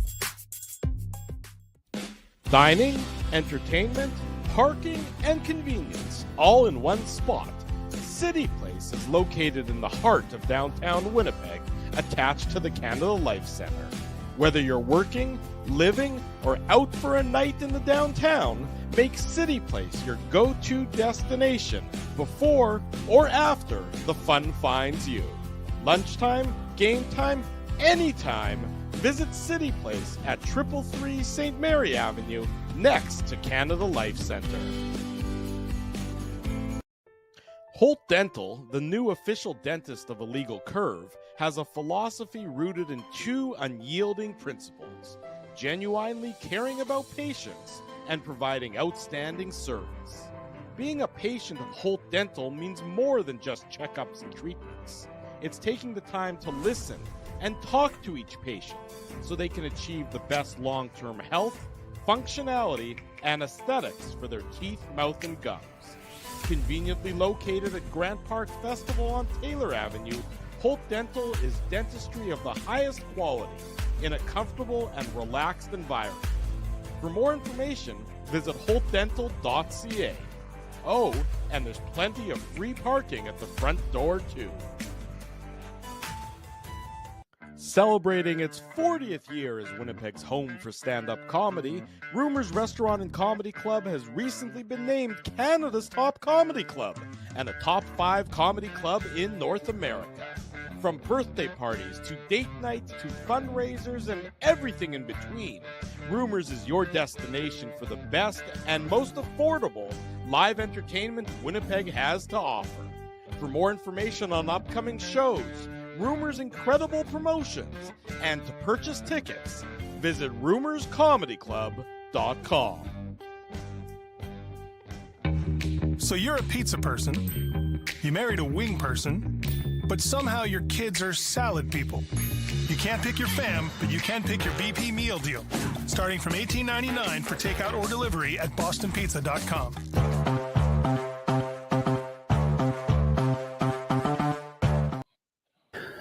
Welcome back to the Illegal Curve Hockey Show. I'm Dave Minuk. He's Ezzy Ginsberg. We just had a great segment with Murat Ates of The Athletic. Of course, if you didn't get a chance to listen or watch that entire thing, we'll have it on the podcast, which you can download wherever you get your podcasts, or you can go to legalcurve.com, Ezzy, and that's where it is immediately after this show where I will post it. And of course, you can always watch our replay on our YouTube channel. We're inching closer to 7,000 subs, as we need everybody who's watching this. Make sure you're subscribing, folks. Smash that like button. Let other people know about the Illegal Curve Hockey Show, the Illegal Curve Postgame Show, the Illegal Curve YouTube channel, which of course provides you as one of the only places. In fact, I think it is the only place because the Jets don't post their interviews. So it's the only place to get Jets interviews, Moose interviews. Make sure you're subscribing. It's your one-stop shop. We at least try to make it your one-stop shop as for all the latest Jets news alongside illegalcurve.com. And speaking of Jets news, as not a ton out of this optional morning skate, but I will tell you that interestingly, Dylan Coghlan was on for extra work. He stayed on for extra work. That's as per our friend Kenny Weeb. So looks like Logan Stanley will draw back in and Ville Heinola will play. So he'll stay in the lineup alongside Logan Stanley, who returns, and Dylan Coghlan will be the odd man out. And there is a question mark up front because neither David Gustafsson nor Rasmus Kupari stayed on late for extra work. So it appears that maybe there's a health issue for one of the forwards. So Gustafsson will at least probably take warm up around 5:30 p.m. tonight. And we'll, of course, keep you up to date on that. But interesting, we don't have to talk about it too much, but just interesting to see that they're going to go with Stanley and Heinola versus throwing Coghlan in. Right. And a few weeks back, we saw a little bit of Stanley Heinola on the right side. Heinola on the right side, I should say, not Stanley on the right side, right? So a little bit surprising, but kind of, contradicts what we were saying in the first segment, right? Dylan Coghlan looked like he was going to get, an opportunity because he hasn't played a lot of NHL games this year, right? He's played the one game. Was it the one game against Vegas or two? Yeah, just one game. Just the one, and then a little bit with the Moose, right? A few games with the Moose. 2 games with the Moose, yeah. Unfortunate for Coghlan, but again, the rotation continues, right? We'll see how Stanley and Heinola play together. Dylan Coghlan, maybe he comes in against Nashville. There's a back-to-back with Nashville and Colorado, so maybe you see Coghlan in one of those games, depending on how Stanley and Heinola are playing. But certainly, right now, it's an opportunity for some young defensemen, to get into games where maybe otherwise they wouldn't be if Dylan Samberg and Haydn Fleury were in the lineup, right? Like we've talked about it on the Saturday show, and we've talked about it on some of the post-game shows, right? Like when the Jets are healthy, is it Haydn Fleury? Is he the front runner to be the third pairing left side defenseman? Looks like it, right? But he's been a little bit shaky at times, right? So then if he's not your third pairing left side defenseman, then obviously it's the Stanley Heinola debate that we've been having for the last 3 years, right, Dave? Yeah. So that goes back to what we were talking about with Murat. I think absolutely a left side defenseman is what you're looking for at the trade deadline, specifically left side. I think, with Dylan DeMello, with Neil Pionk, and with Colin Miller on the right side, I'm a lot more comfortable with those 3 guys. And then you've got Dylan Coghlan as your 7th, right? Your fourth right side defenseman, if you want to call it that. So for me, the left side is absolutely, if I'm Chevy, I'm looking for some left side defenseman. I realized that, some people were, was that a week ago, Dave, or a couple weeks ago now? I forget. I think it was about a week ago. Alex Carrier was acquired by the Montreal Canadiens, and he was a defenseman. We should mention he's a right shot defenseman. But I saw that and I was thinking like that Carrier would look nice on the Jets. Just to give them, some added depth. But like I said, that's on the right side. So we'll see what happens. We've got 2.5 months before the trade deadline. Obviously, we're going to be all over it on the Saturday show, all over it on illegalcurve.com. It's going to be something a lot of Jets fans are going to be debating, which defenseman, which second line center the Jets should acquire. But again, we'll see it. We'll see. It's not Stanley versus Heinola tonight. It's going to be Stanley with Heinola. You heard it here first. That is the news out of the optional morning skate. Is it appears at least that the third pairing will be Stanley and Heinola, not Stanley versus Heinola. Although maybe they were. Is it Heinola or Heinola? Because you say Heinola, I say Heinola. It's Heinola. But I unfortunately it is Heinola, but I call him Heinola. It's habit. It's like Murat actually. Yeah, Murat. I tend to call sometimes I go Murat, but it's actually Murat. It's Murat. And so I sit there and I struggle. I'm like, okay. And then the problem is usually Drew handles the hosting responsibilities. So I'm like, okay, I don't have to worry about last names, getting them right, wrong, whatever. But of course, now that I'm in the host chair today, as there's a little more responsibility, a little more weight on my shoulders here. Of course, that's often never James Ham. We appreciate that. I see often imitated, never duplicated. Love this OG Jets coverage crew. I thought I'd put that one up, Dave. That was a nice little comment from our boy James Ham. Unfortunately, Ham's not kosher, but regardless, it's still a great comment. But we're still big fans of James Ham, regardless of that. And again, we want to thank everyone for spending time with us here on Saturday morning. You could be doing a lot of other things, and yet there's lots of you in the chat sharing part of this discussion and your Saturday with us, and we always appreciate that. So thank you to you. As let's move on from the D, because I honestly feel like we've talked about this enough. But really, one of the things that you just mentioned was that we could talk about Dylan Samberg, we could talk about Gabriel Vilardi, and I think we'll start give with Dylan Samberg. I'm going to put it out there right now, Dave. Give Dylan Samberg 8 years right now. Don't even think twice about it, Chevy. Give him 8 years. Obviously, there's that little thing about the millions of dollars that you're going to have to come to an agreement about. But anybody who listens to the show knows how big of a fan I am of Dylan Samberg. I think the guy is just a tremendous defenseman, good human being. Everybody saw the pieces over the years that have been done. Samberg and Perfetti roommates, right? Like he's a very well-liked guy. I just think that for me, like it's a no-brainer almost. Like Samberg, to have Josh Morrissey and Dylan Samberg on your left side for the next, what does Morrissey have? 7 years left on his contract, 6 years left on his contract, whatever. Yeah. I just think, that gives you such a formidable 1-2 punch on the left side. Actually, Morrissey only has 3 years left after this year. Oh, okay. Well, I guess I was a few years ahead, but regardless, you would have Samberg and I'm just assuming Morrissey's going to be re-signed, right? So he'll be long-term Jet, right? But sure. For me, I like, again, I'm not the general manager, obviously, but if I was the general manager, I would definitely have no problem signing Samberg to an 8-year deal. And I imagine the chat would agree with that because he's been so solid this year when he's been healthy on the second pair. And as you mentioned, you forgot to mention the time that his mom was on watching him on the Illegal Curve at Moose end of season roundtable, and she petitioned to be brought on his father-son Lake of the Woods fishing trip. Right. And we found out later on that he actually was, he ended up taking his mom on the trip. So she petitioned on our one of our shows a few years back when he was still a member of the Manitoba Moose. But let's really focus on Gabriel Vilardi. Let's dial in on him a little bit, because as Murat talked about with us, when you posed him that question that you and I wanted to have a conversation about today, and after we're going to have a little conversation about this, then we're going to bring Ross Levitan on in about 15 minutes to talk, kind of get that Senators Jets game teed up. Ross, of course, works for 680 CJOB, but from your and Global News, he's on TV now as well. He is a fancy guy on Global. We'll definitely give him a shout out in that regard. But Gabriel Vilardi is 25 years old. He is making $3.4375 this year. He is an Wow, what a bargain. Yeah, and he's an RFA with ARB rights in this upcoming summer. So you talk about your GM hat. I'm going to ask Ezzy this question, but I'm also asking the chat this question. And, we'll throw your comments up on the board. But what kind of contract are you giving him? Do you have anybody in mind that's a comparable for you that you could say, well, here's a guy who signed a contract, who's similar trajectory to Vilardi, and maybe one his camp will use versus the Jets camp. What do you see as a reasonable contract to sign for a guy who, as Murat outlined, has had injury problems in his career? Absolutely. Dating back to his time with the Los Angeles Kings and in the Ontario Hockey League, he had some injury issues. But I've mentioned this comparable before, Dave, because it's an easy comparable. He was drafted 10th overall in 2017, whereas Vilardi was drafted by the Kings 11th overall. That's Owen Tippett. He was signed to a contract in the summer by the Philadelphia Flyers. It was 8 years. I've got it up here. 8 years, $49.6 million. So that's a $6.2 million AAV. Now, Owen Tippett and Gabe Vilardi aren't direct comparables. Like, okay.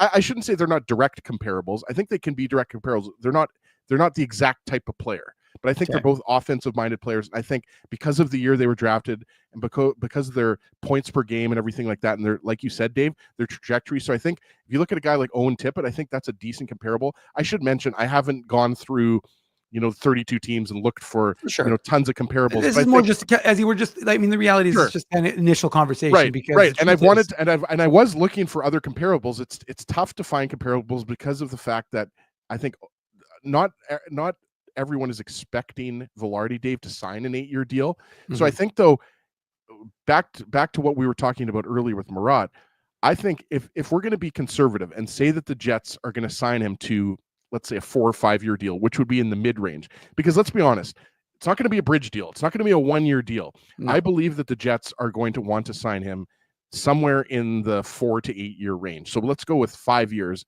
I think you're probably looking at, in the $5.5 million a year range to $6 million, just based on if you're using Owen Tippett's contract as a comparable. Because if you're going 8 years, then you're getting into $6 to $6.5 million a year, maybe even in the high sixes, Dave, closer to $7 million. Mm-hmm. And the reason why I have absolutely, zero concerns about signing him to a 4 or 5 year deal is because of the impact he's had on the top line and the power play specifically.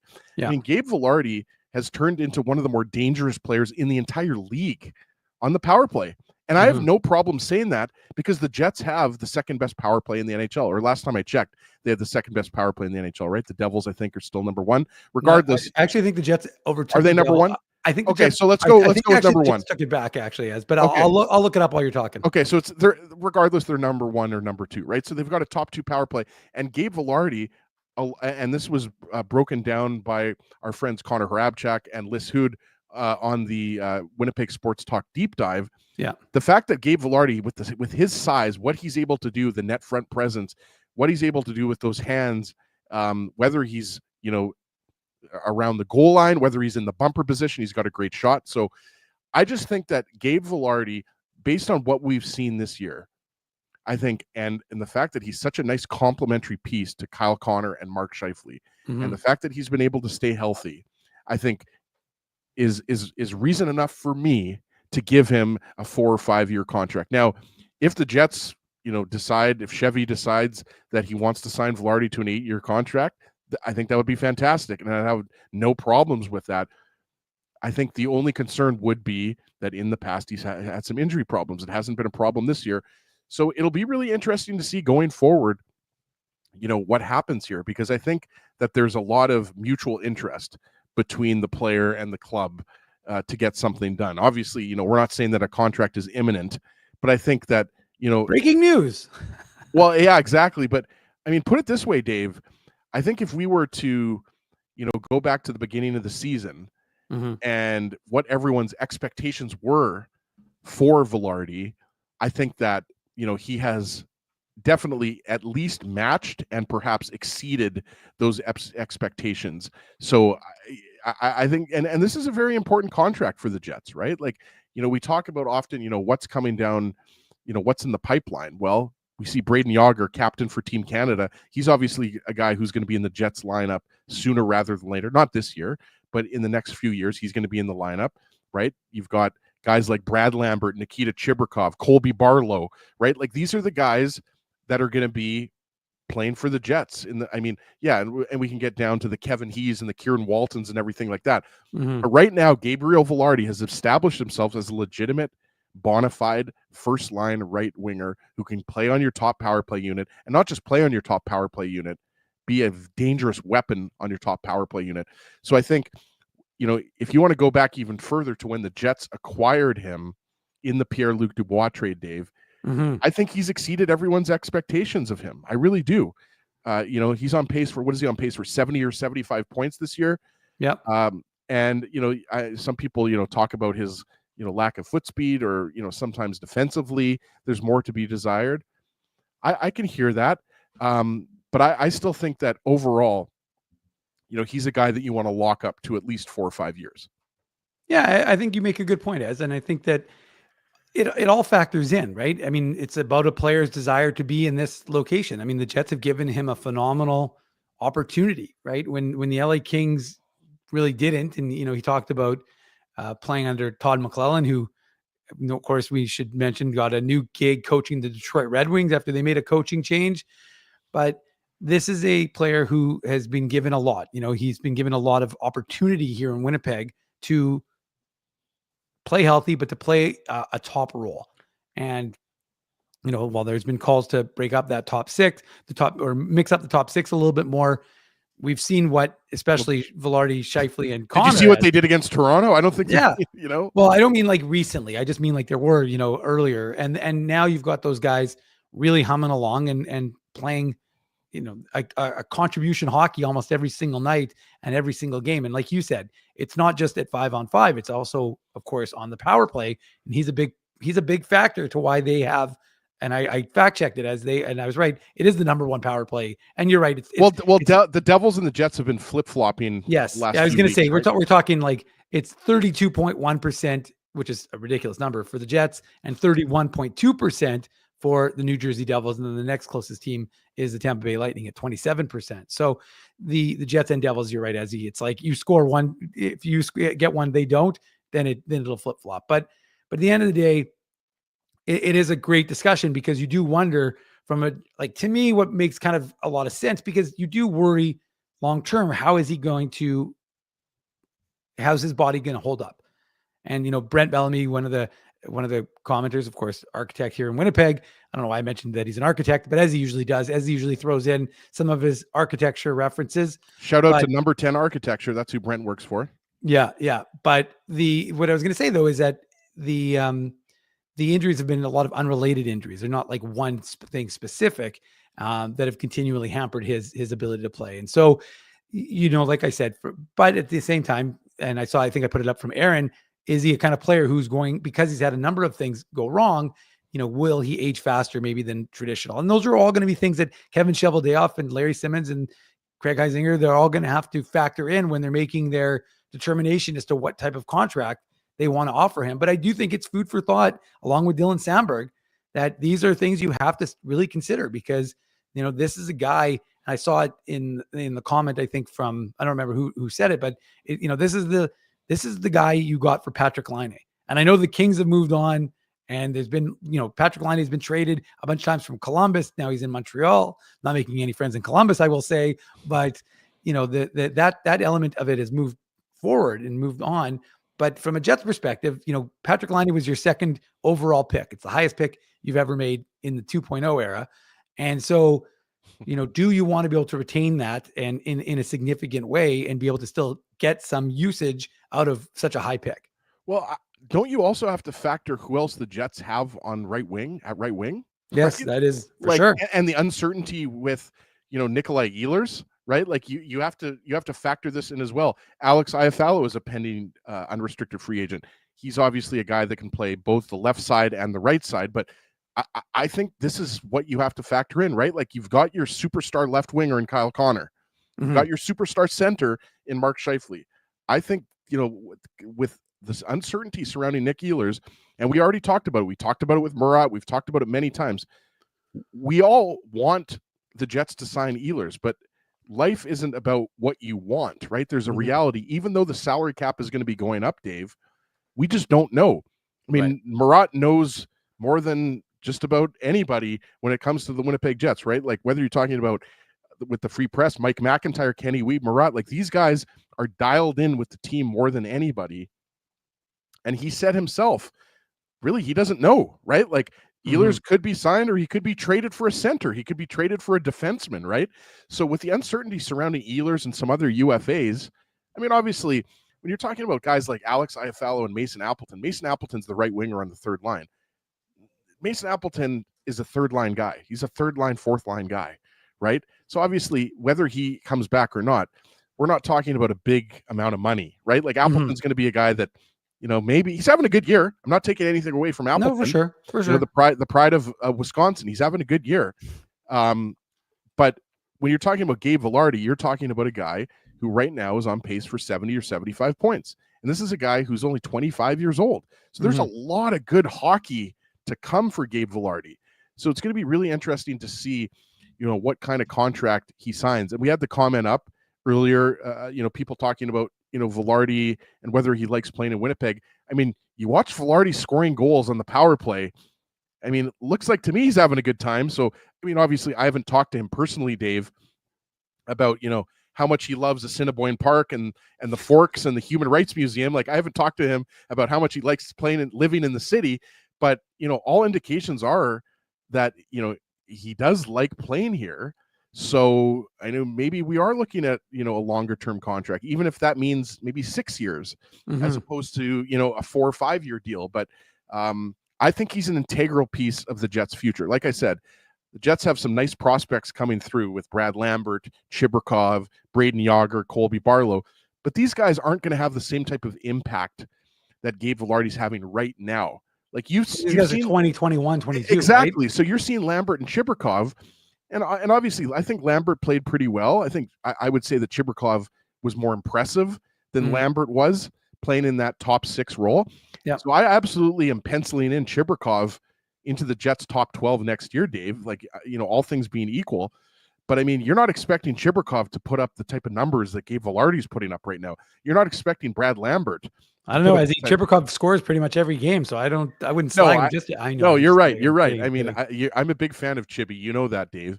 But I just think, you know, when you have a player who has done exactly what you've asked of him and more, and Gabe Vilardi has, I think you reward him. I really do. And that's why, you know, I won't be surprised if it's, you know, we mentioned Owen Tippett earlier, who got an 8-year contract from the Philadelphia Flyers. Again, I'm not predicting it. Everybody knows my predictions are crap.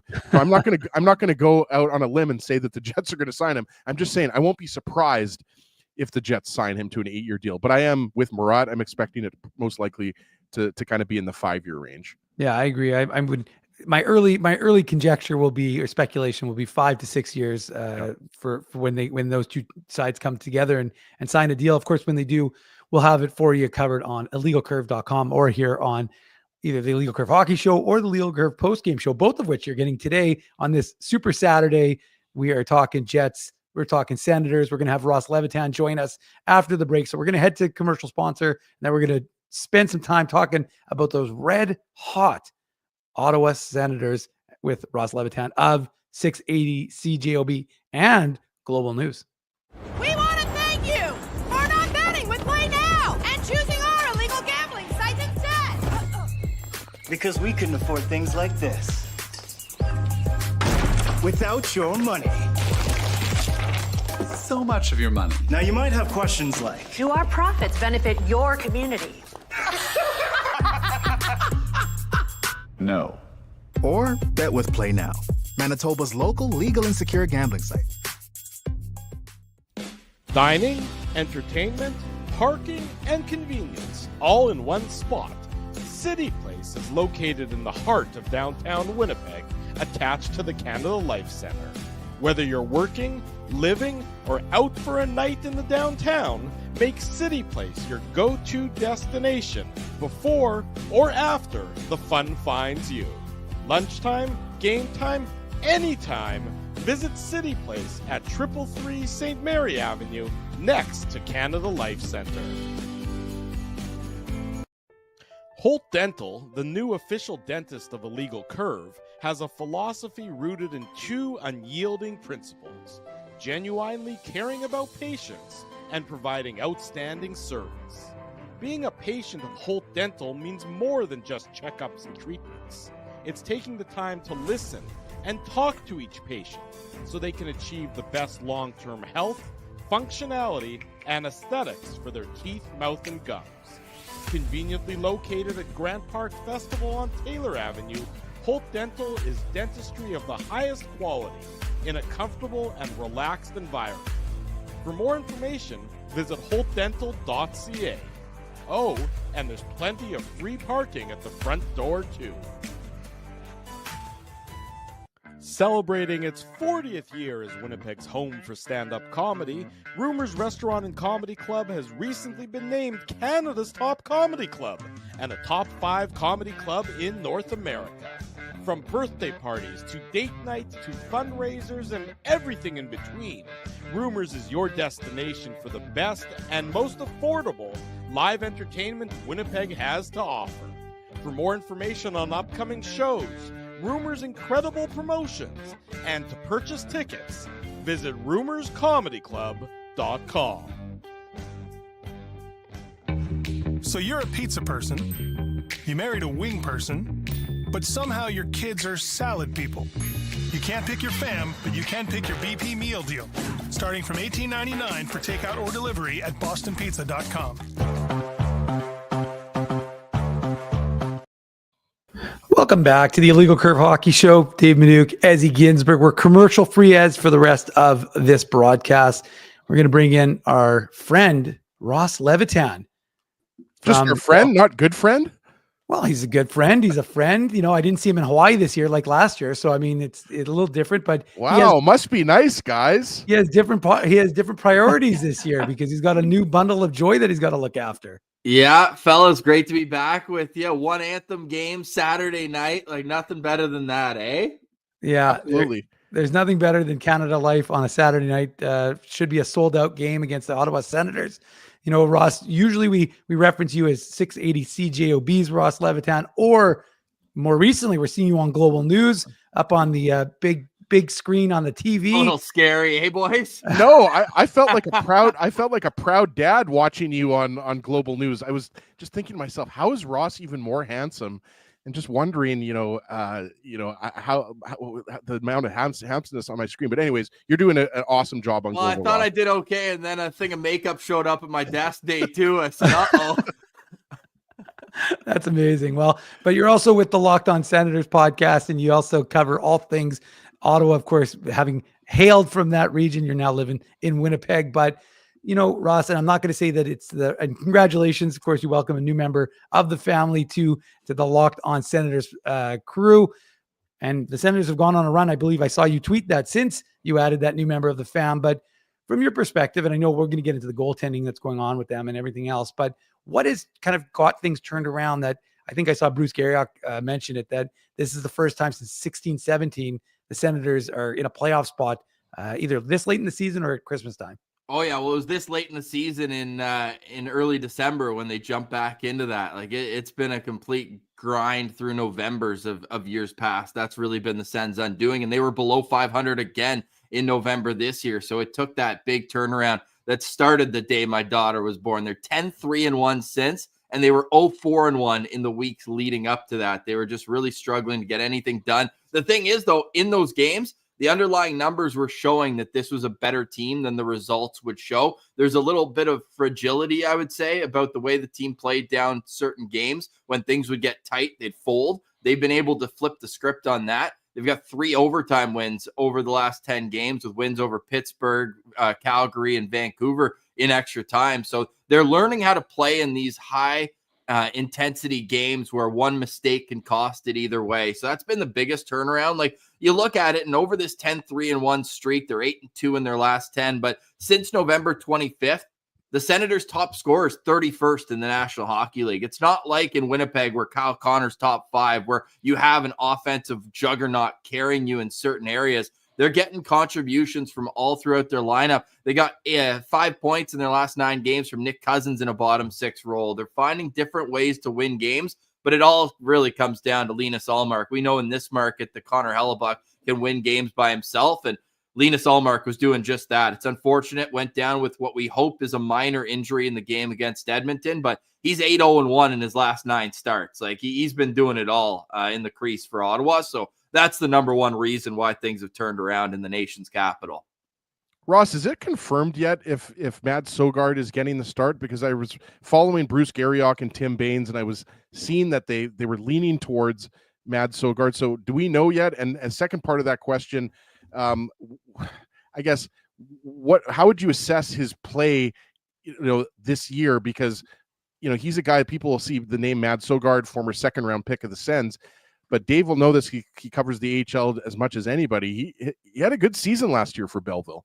Yeah, he did. He's also an awesome guy. I got to catch up with him when the Belleville Sens were here. He traveled with the team but didn't play. And said he went to Thermia with Nikolaj Ehlers. Said he couldn't get 2 steps without them. Someone catching their attention, just wanted to talk hockey. Nothing, over the line. He was so taken aback by how people here just wanted to talk hockey all the time. Obviously, did they do the cold plunge? Well, I'm not sure, but I was telling him, I was like, buddy, you're not hiding from anyone. 6'7", right? Like he's just going to be, a figure wherever he is, including in the crease. And it's unfortunate he's been battling some injuries this year. I honestly felt he was way rushed to the NHL. It was obviously not his fault, but it was a year where both Ottawa Senators goaltenders got injured. Anton Forsberg tore both his MCLs. And then you had, I believe it was Cam Talbot that year. Frig, it's been such a revolving door. It's hard to keep track of which goalie was brought in that year to fix everything.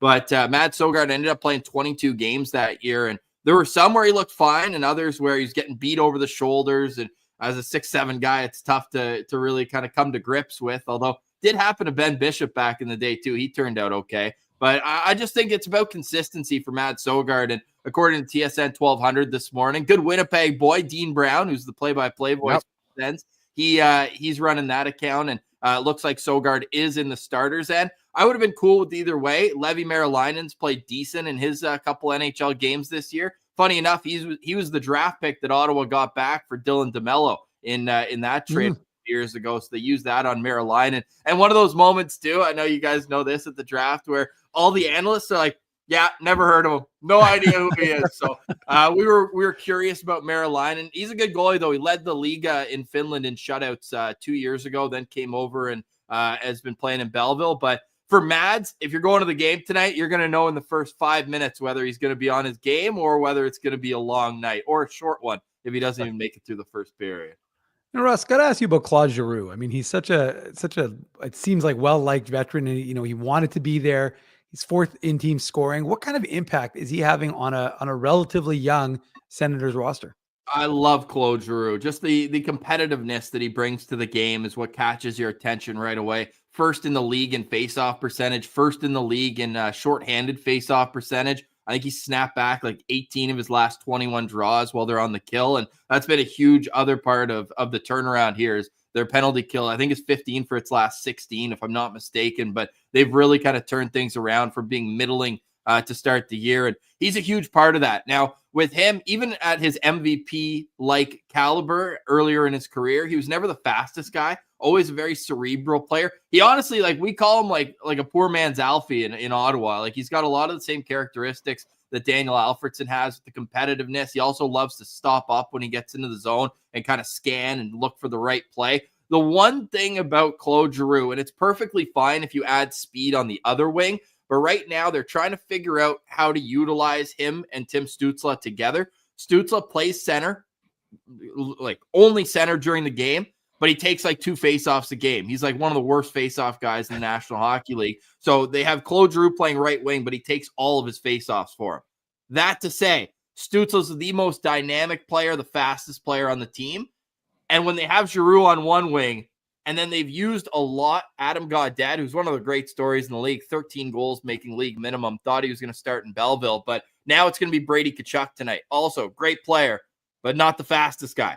So what we're trying to figure out is how can you make Tim Stutzle the best superstar he can be? and that's probably adding a little bit more speed. Like I look at Nikolaj Ehlers as like the potential perfect line mate for a guy like Tim Stutzle, but they don't have that in the lineup right now. They've got a lot of, I'd say, heavy grind down low type wingers and then speed down the middle. Their three fastest forwards are all down the middle. So a long way of saying that Giroux's speed at times has been a bit of a concern at the growing age of 37 now, but the elite hockey IQ, the competitiveness, and the face-off ability is still putting him in a very solid top 6 contributor role. Ross, I just want to stick with Tim Stutzle here for a second, because obviously, a few years back, he had the 91 point season. And, he's been in the NHL, I think, for 5 years now. People forget he's only 22 years old, just as an aside, right?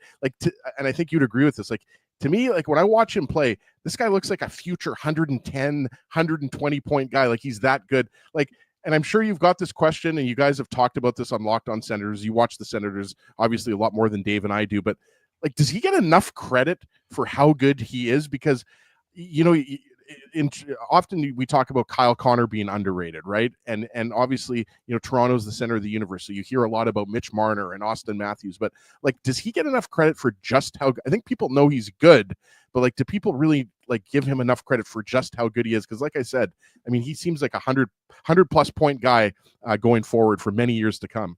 Yeah, well, I'm glad you mentioned Toronto there, because I think that they've almost like hijacked a bit of his resume a little bit in Toronto and Montreal, where Tim Stutzle early in his career, he had trouble staying on his feet, and he got a bit of a notion, and Brendan Gallagher called him out in the media for being a diver. So now whenever people see Tim Stutzle, they just say, oh, is he diving again? Is he doing this, doing that? He had 90 points as a 20-year-old in the National Hockey League. Like, that is outrageous. The list of players to do that since the lockout in 04-05 is Connor McDavid, Sidney Crosby, Alex Ovechkin, Steven Stamkos, and Tim Stutzle. That's the whole list. And if I'm not mistaken, Stutzle's the only non-first overall pick to be in that list. Like, him going third is a blessing that the Ottawa Senators at the time needed. They were, for my money, the worst team in the league that year. They got the 5th pick, and then it was with the pick they got back from the Erik Karlsson trade that ends up being Tim Stutzle, because Martin Jones couldn't stop a puck in San Jose all year. So Ottawa got really lucky with getting him, and you'll see him tonight, man. Like, the way that when he gets the puck, he picks up speed, to me, is his number one asset. And also he loves doing this move in the offensive zone where he'll wheel, but he'll pull his arm out as long as he can and try to stretch it out, and then make a quick kind of snap pass from there and catch people off guard. He is extremely skilled. And again, I think that once he gets into a more comfortable spot in the lineup, I think we'll see more and more from him. I don't hate him playing with Tkachuk and Giroux. I like him playing with one of the two, but I'd like to see a little bit more speed on his line, but we'll see if he can drive it himself, because when Josh Norris, and Shane Pinto are all in the lineup, the Sens are 41, 21, and 3 all time. The only problem is between Pinto's suspension last year for 41 games, 2 shoulder surgeries for Josh Norris, and a shoulder surgery for Pinto, they just haven't had their top 3 centers in the lineup for long periods of time.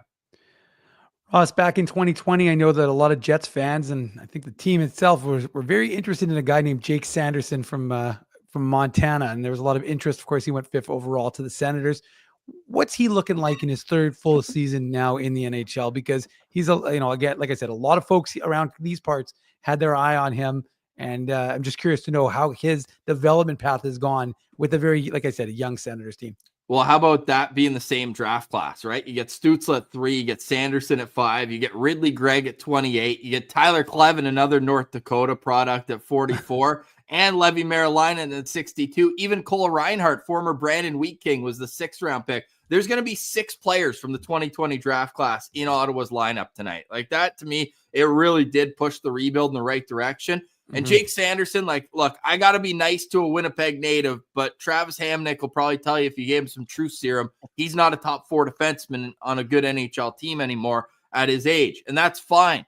To me, he's a 6'7" guy, but with Artem Zub out long-term with a fractured foot, Nick Jensen, who's been amazing this year, he's basically Dylan DeMello a little bit, where he's not the most physical guy, but he's never in the wrong spot, always seems to be a plus whenever he's on the ice. He's really helped Thomas Chabot become the defenseman a lot of Sens fans knew he could be. So that leaves you where it's like, hey, if we don't want to disrupt this pair, I guess we'll just move Travis Hamonic up into Zub's spot. And I think that's really hurt Jake Sanderson's development because he's now looking over his shoulder and double checking, hey, is this guy in the spot he's supposed to be? It's wild to see, too. I know plus minus isn't everything. I'm not going to preach plus minus, but when you sort it by that, the pair of Thomas Chabot and Nick Jensen is plus 13 or plus 14, and the pair of Sanderson and Hamonic is minus 13. So when you're that far apart, top and worst on your team, there's got to be a little bit of something to that. Now, Sanderson, he's silky as a skater.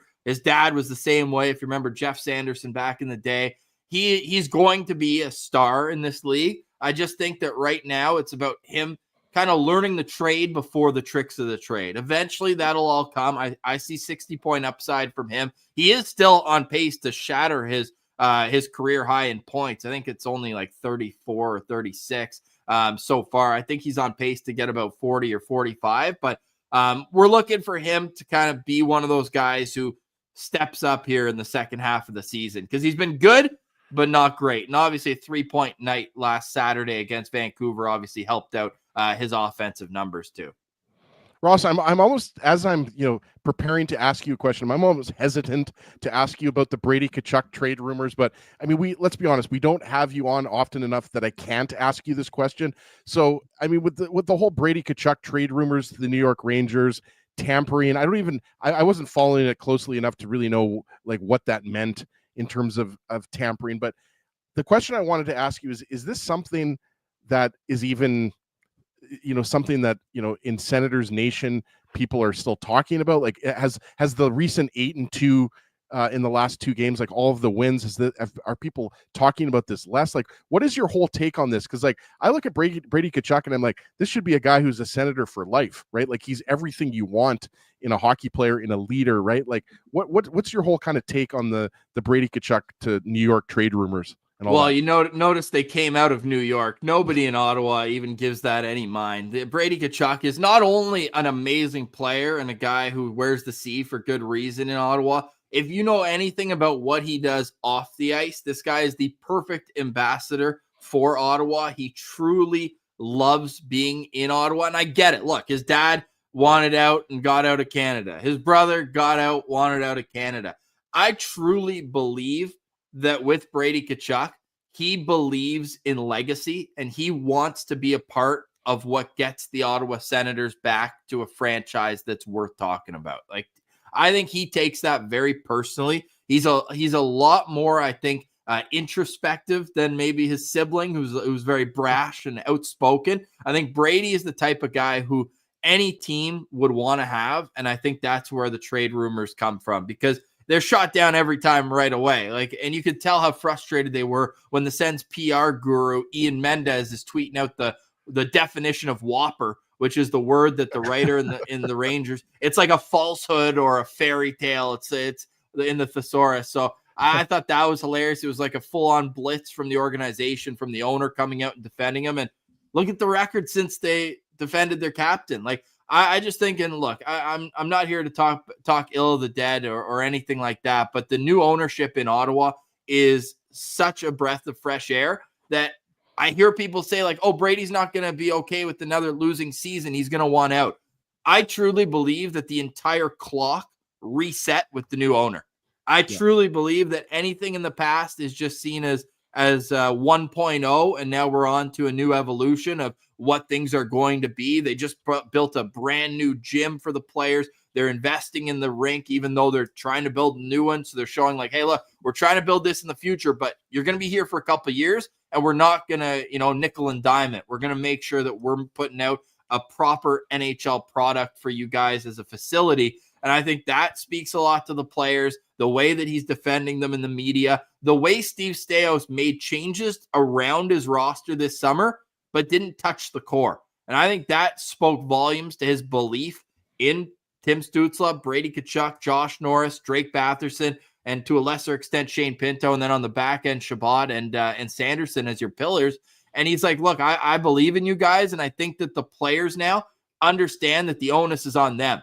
And if Brady is all of a sudden going to be gone, that's just dodging responsibility. And I don't see Brady Tkachuk as that kind of guy. You see him around the rinks. He's always chatting with minor hockey kids. He's always doing things. He's got the Boys and Girls Club sponsorship that he's partnered with in Ottawa. Like, this guy is the perfect ambassador. And then to top it off, there's no hockey player like him. Of players that have more than 30 points this year, who's even close in hits? I think Brady's 5th in the league in hits. He's an absolute animal on the ice. And some people say he fights too much, or he does this, he does that. He's always doing it to stand up for his teammates. It's never selfish. And you saw him in Calgary last week, boys, where takes a high stick to the face, gets 9 stitches, loses a tooth. And it was the day that the Amazon thing came out, where it's like, we're going to do a behind the scenes and Brady's the guy.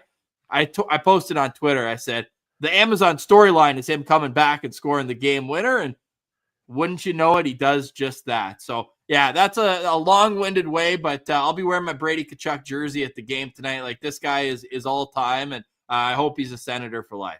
I'm glad to hear that, because like I said before, he seems like a guy who should be a Senator for life, right? Or at the very least, he should play the majority of his career in Ottawa. So, Ross, music to my ears. Yeah, good, man. Good. Yeah, he's a stud, man. And just the way he scores goals, the passion that he has. Like, we watched this guy grow up from being 19, and he looked like Bambi out there. He had so much strength, but he couldn't stay on his skates. It's like, yeah, he's fun. And you guys probably remember, not to twist the knife, obviously you guys made playoffs, we didn't, but it was last year, 2 minutes left in the game. Brady Tkachuk scores the winner here in Winnipeg. And I'm sure you guys know his mom's side of the family's all from here. So after he scored that goal, we had Brady on Locked On Sens in the summer, and he confirmed it. He was pointing at his grandpa up in the stands right after scoring that goal. So it's Brady's awesome. Always bringing a little extra juice when he comes to Winnipeg. I was actually just gonna mention that. I was gonna say I remember him hitting the boards because his grandfather was sitting there, and so right after he scored, and actually our photographer Colby Spence actually had a phenomenal photo of him up against the glass after he happened to be right there. Awesome. We caught up with we just called him Mr. Oster in the in the concourse on the way out. I was like, you see Brady pointing? He's like, oh, he did that for himself, not for me. I was like, come on, don't sell yourself short like that. That's awesome. Well, you know what? Just we'll finish it off here, Ross. But just in terms of, you know, what are you looking for? I mean, what is it going to be a sign that the Senators are ready to handle a Jets team that feeling good about themselves? Obviously, hit some changes on the back end here in Winnipeg with the week-to-week injury to Haydn Fleury. Of course, we now know from the optional morning skate that it'll be a pairing of we think Heinola and Stanley. At least those will be the ones playing. So, from your perspective, if watching the game. Take off the fan hat, put on the analysis hat, but just in terms of, you know, the Senators, what would you look for to see them know that, okay, they're ready to play against the Jets team that's going to come out ready to go?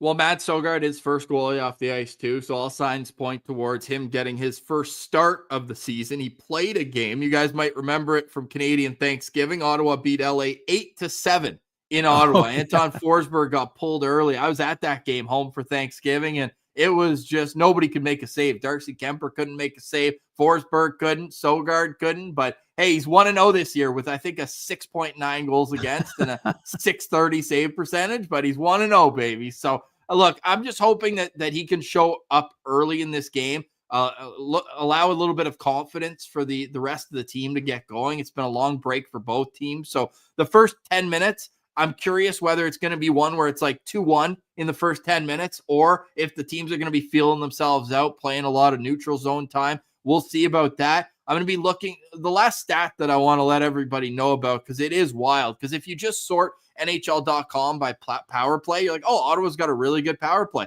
I think they're 6th in the league. They're 2nd in the league at home, and they're 27th on the road.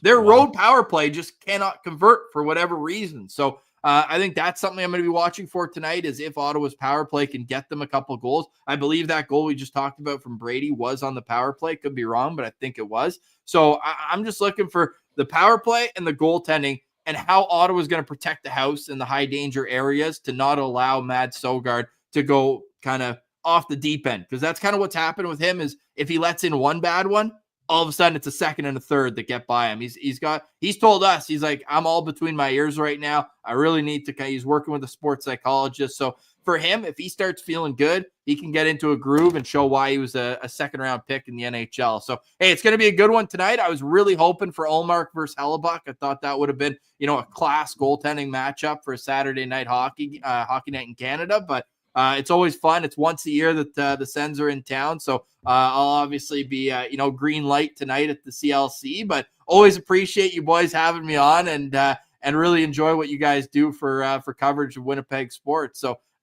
always happy to jump on and hope you guys enjoy the game tonight. Thanks, Ross. And then after party, as you mentioned, at Thermea with Matt Sogard and Nick Ehlers. Yeah, or at CJOB. I'll be up there at 9:30 tomorrow morning. So I gotta be all set for the next day. That's what's 6 o'clock start. Nothing better than that, eh? And we look forward to seeing you again on Global. Always, like I said, I felt like a proud father seeing you on Global. So you're killing it, my man. Thanks, man. Monday, Tuesday, I'll be back. All right, Ross. Well, that's Ross Levitan from Locked On Senators, from CJOB, from Global News. He is a multidisciplinary. From around the block, just from down the street. He's everywhere. Well, Ross, thanks a lot for bringing insight on the Ottawa Senators to today's Illegal Curve Hockey Show. We appreciate it. All right. Thanks, Dave. Thanks, Ezzy. Have a great day, guys. Cheers. Okay, you too. There he goes. That's Ross Levitan. Whew, Ez, where did 2 hours go? We just flew through today's Illegal Curve Hockey I'm show. excited for tonight's game. Ross just got me even more fired up to watch the Senators. This Senators team, I'm personally, maybe it's because there's a lot of Ginsbergs. My dad's side of the family, my grandfather's from Ottawa. So shout out to all the Ginsbergs in Ottawa. Yep. But maybe it's because of that. Obviously, I'm hoping the Jets win. We're a Jets-based show, of course. But I mean, I want to see the Senators in the playoffs, Dave. Like, I'm one of those people that want to see the most amount of Canadian teams in the playoffs. And specifically with Ottawa, they're always that underdog, right? Like, let's be honest. They're in a tough division. That Atlantic division is a tough division. Nobody's expecting them to battle, with the Toronto Maple Leafs and the Florida Panthers for first in that division, right? But I just think it would be nice, and they got a lot of nice players. Like that Tim Stutzle is a hell of a player, obviously led by Brady Tkachuk. I always think Drake Batherson's a guy that doesn't get enough credit for how good of a player he is. You asked Ross about Jake Sanderson. Jake Sanderson's an absolute stud. Whitefish, Montana, is he? Yeah, exactly. The hockey hotbed of Whitefish, Montana. But so the Jets are going to have their hands full tonight with the Ottawa Senators. I'm obviously not saying that the Jets can't win, but I'm just saying this Ottawa Senators team, I think they've surprised a lot of people this year. They have indeed. Well, we don't surprise anyone because we just try and bring you consistent Illegal Curve coverage of the Winnipeg Jets, the Manitoba Moose, and pretty much anything related to hockey here in Manitoba on our website, illegalcurve.com, and of course on our YouTube channel. So make sure you're subscribing, folks. Make sure you're smashing the like button. Make sure, Ezzy, you're leaving comments. I try and respond to as many as I can. I can't respond to all, but we appreciate that you take the time to spend, whether it's 2 hours on Saturday mornings or usually around an hour after every post-game show, with us here as part of the Illegal Curve family in the chat. Sometimes you don't even participate in the chat. I've had people come up and say, hey, I love your show. I don't ever comment, and we appreciate you just as much as the commenters. But always good times here on Saturday morning, especially when there's plenty of mic time. Ezzy, he had a lot of mic time today. I had a lot of mic time. Any final thoughts, Ez, before we wrap things up? You mentioned there was plenty of mic time without Mindell, but we've got a big Moose game coming up between the Moose and Texas Stars tomorrow at 2 p.m. That's right. So maybe we want to do this. Put on your antlers. It's time for the Minute Moose Minute on the Illegal Curve Hockey Show.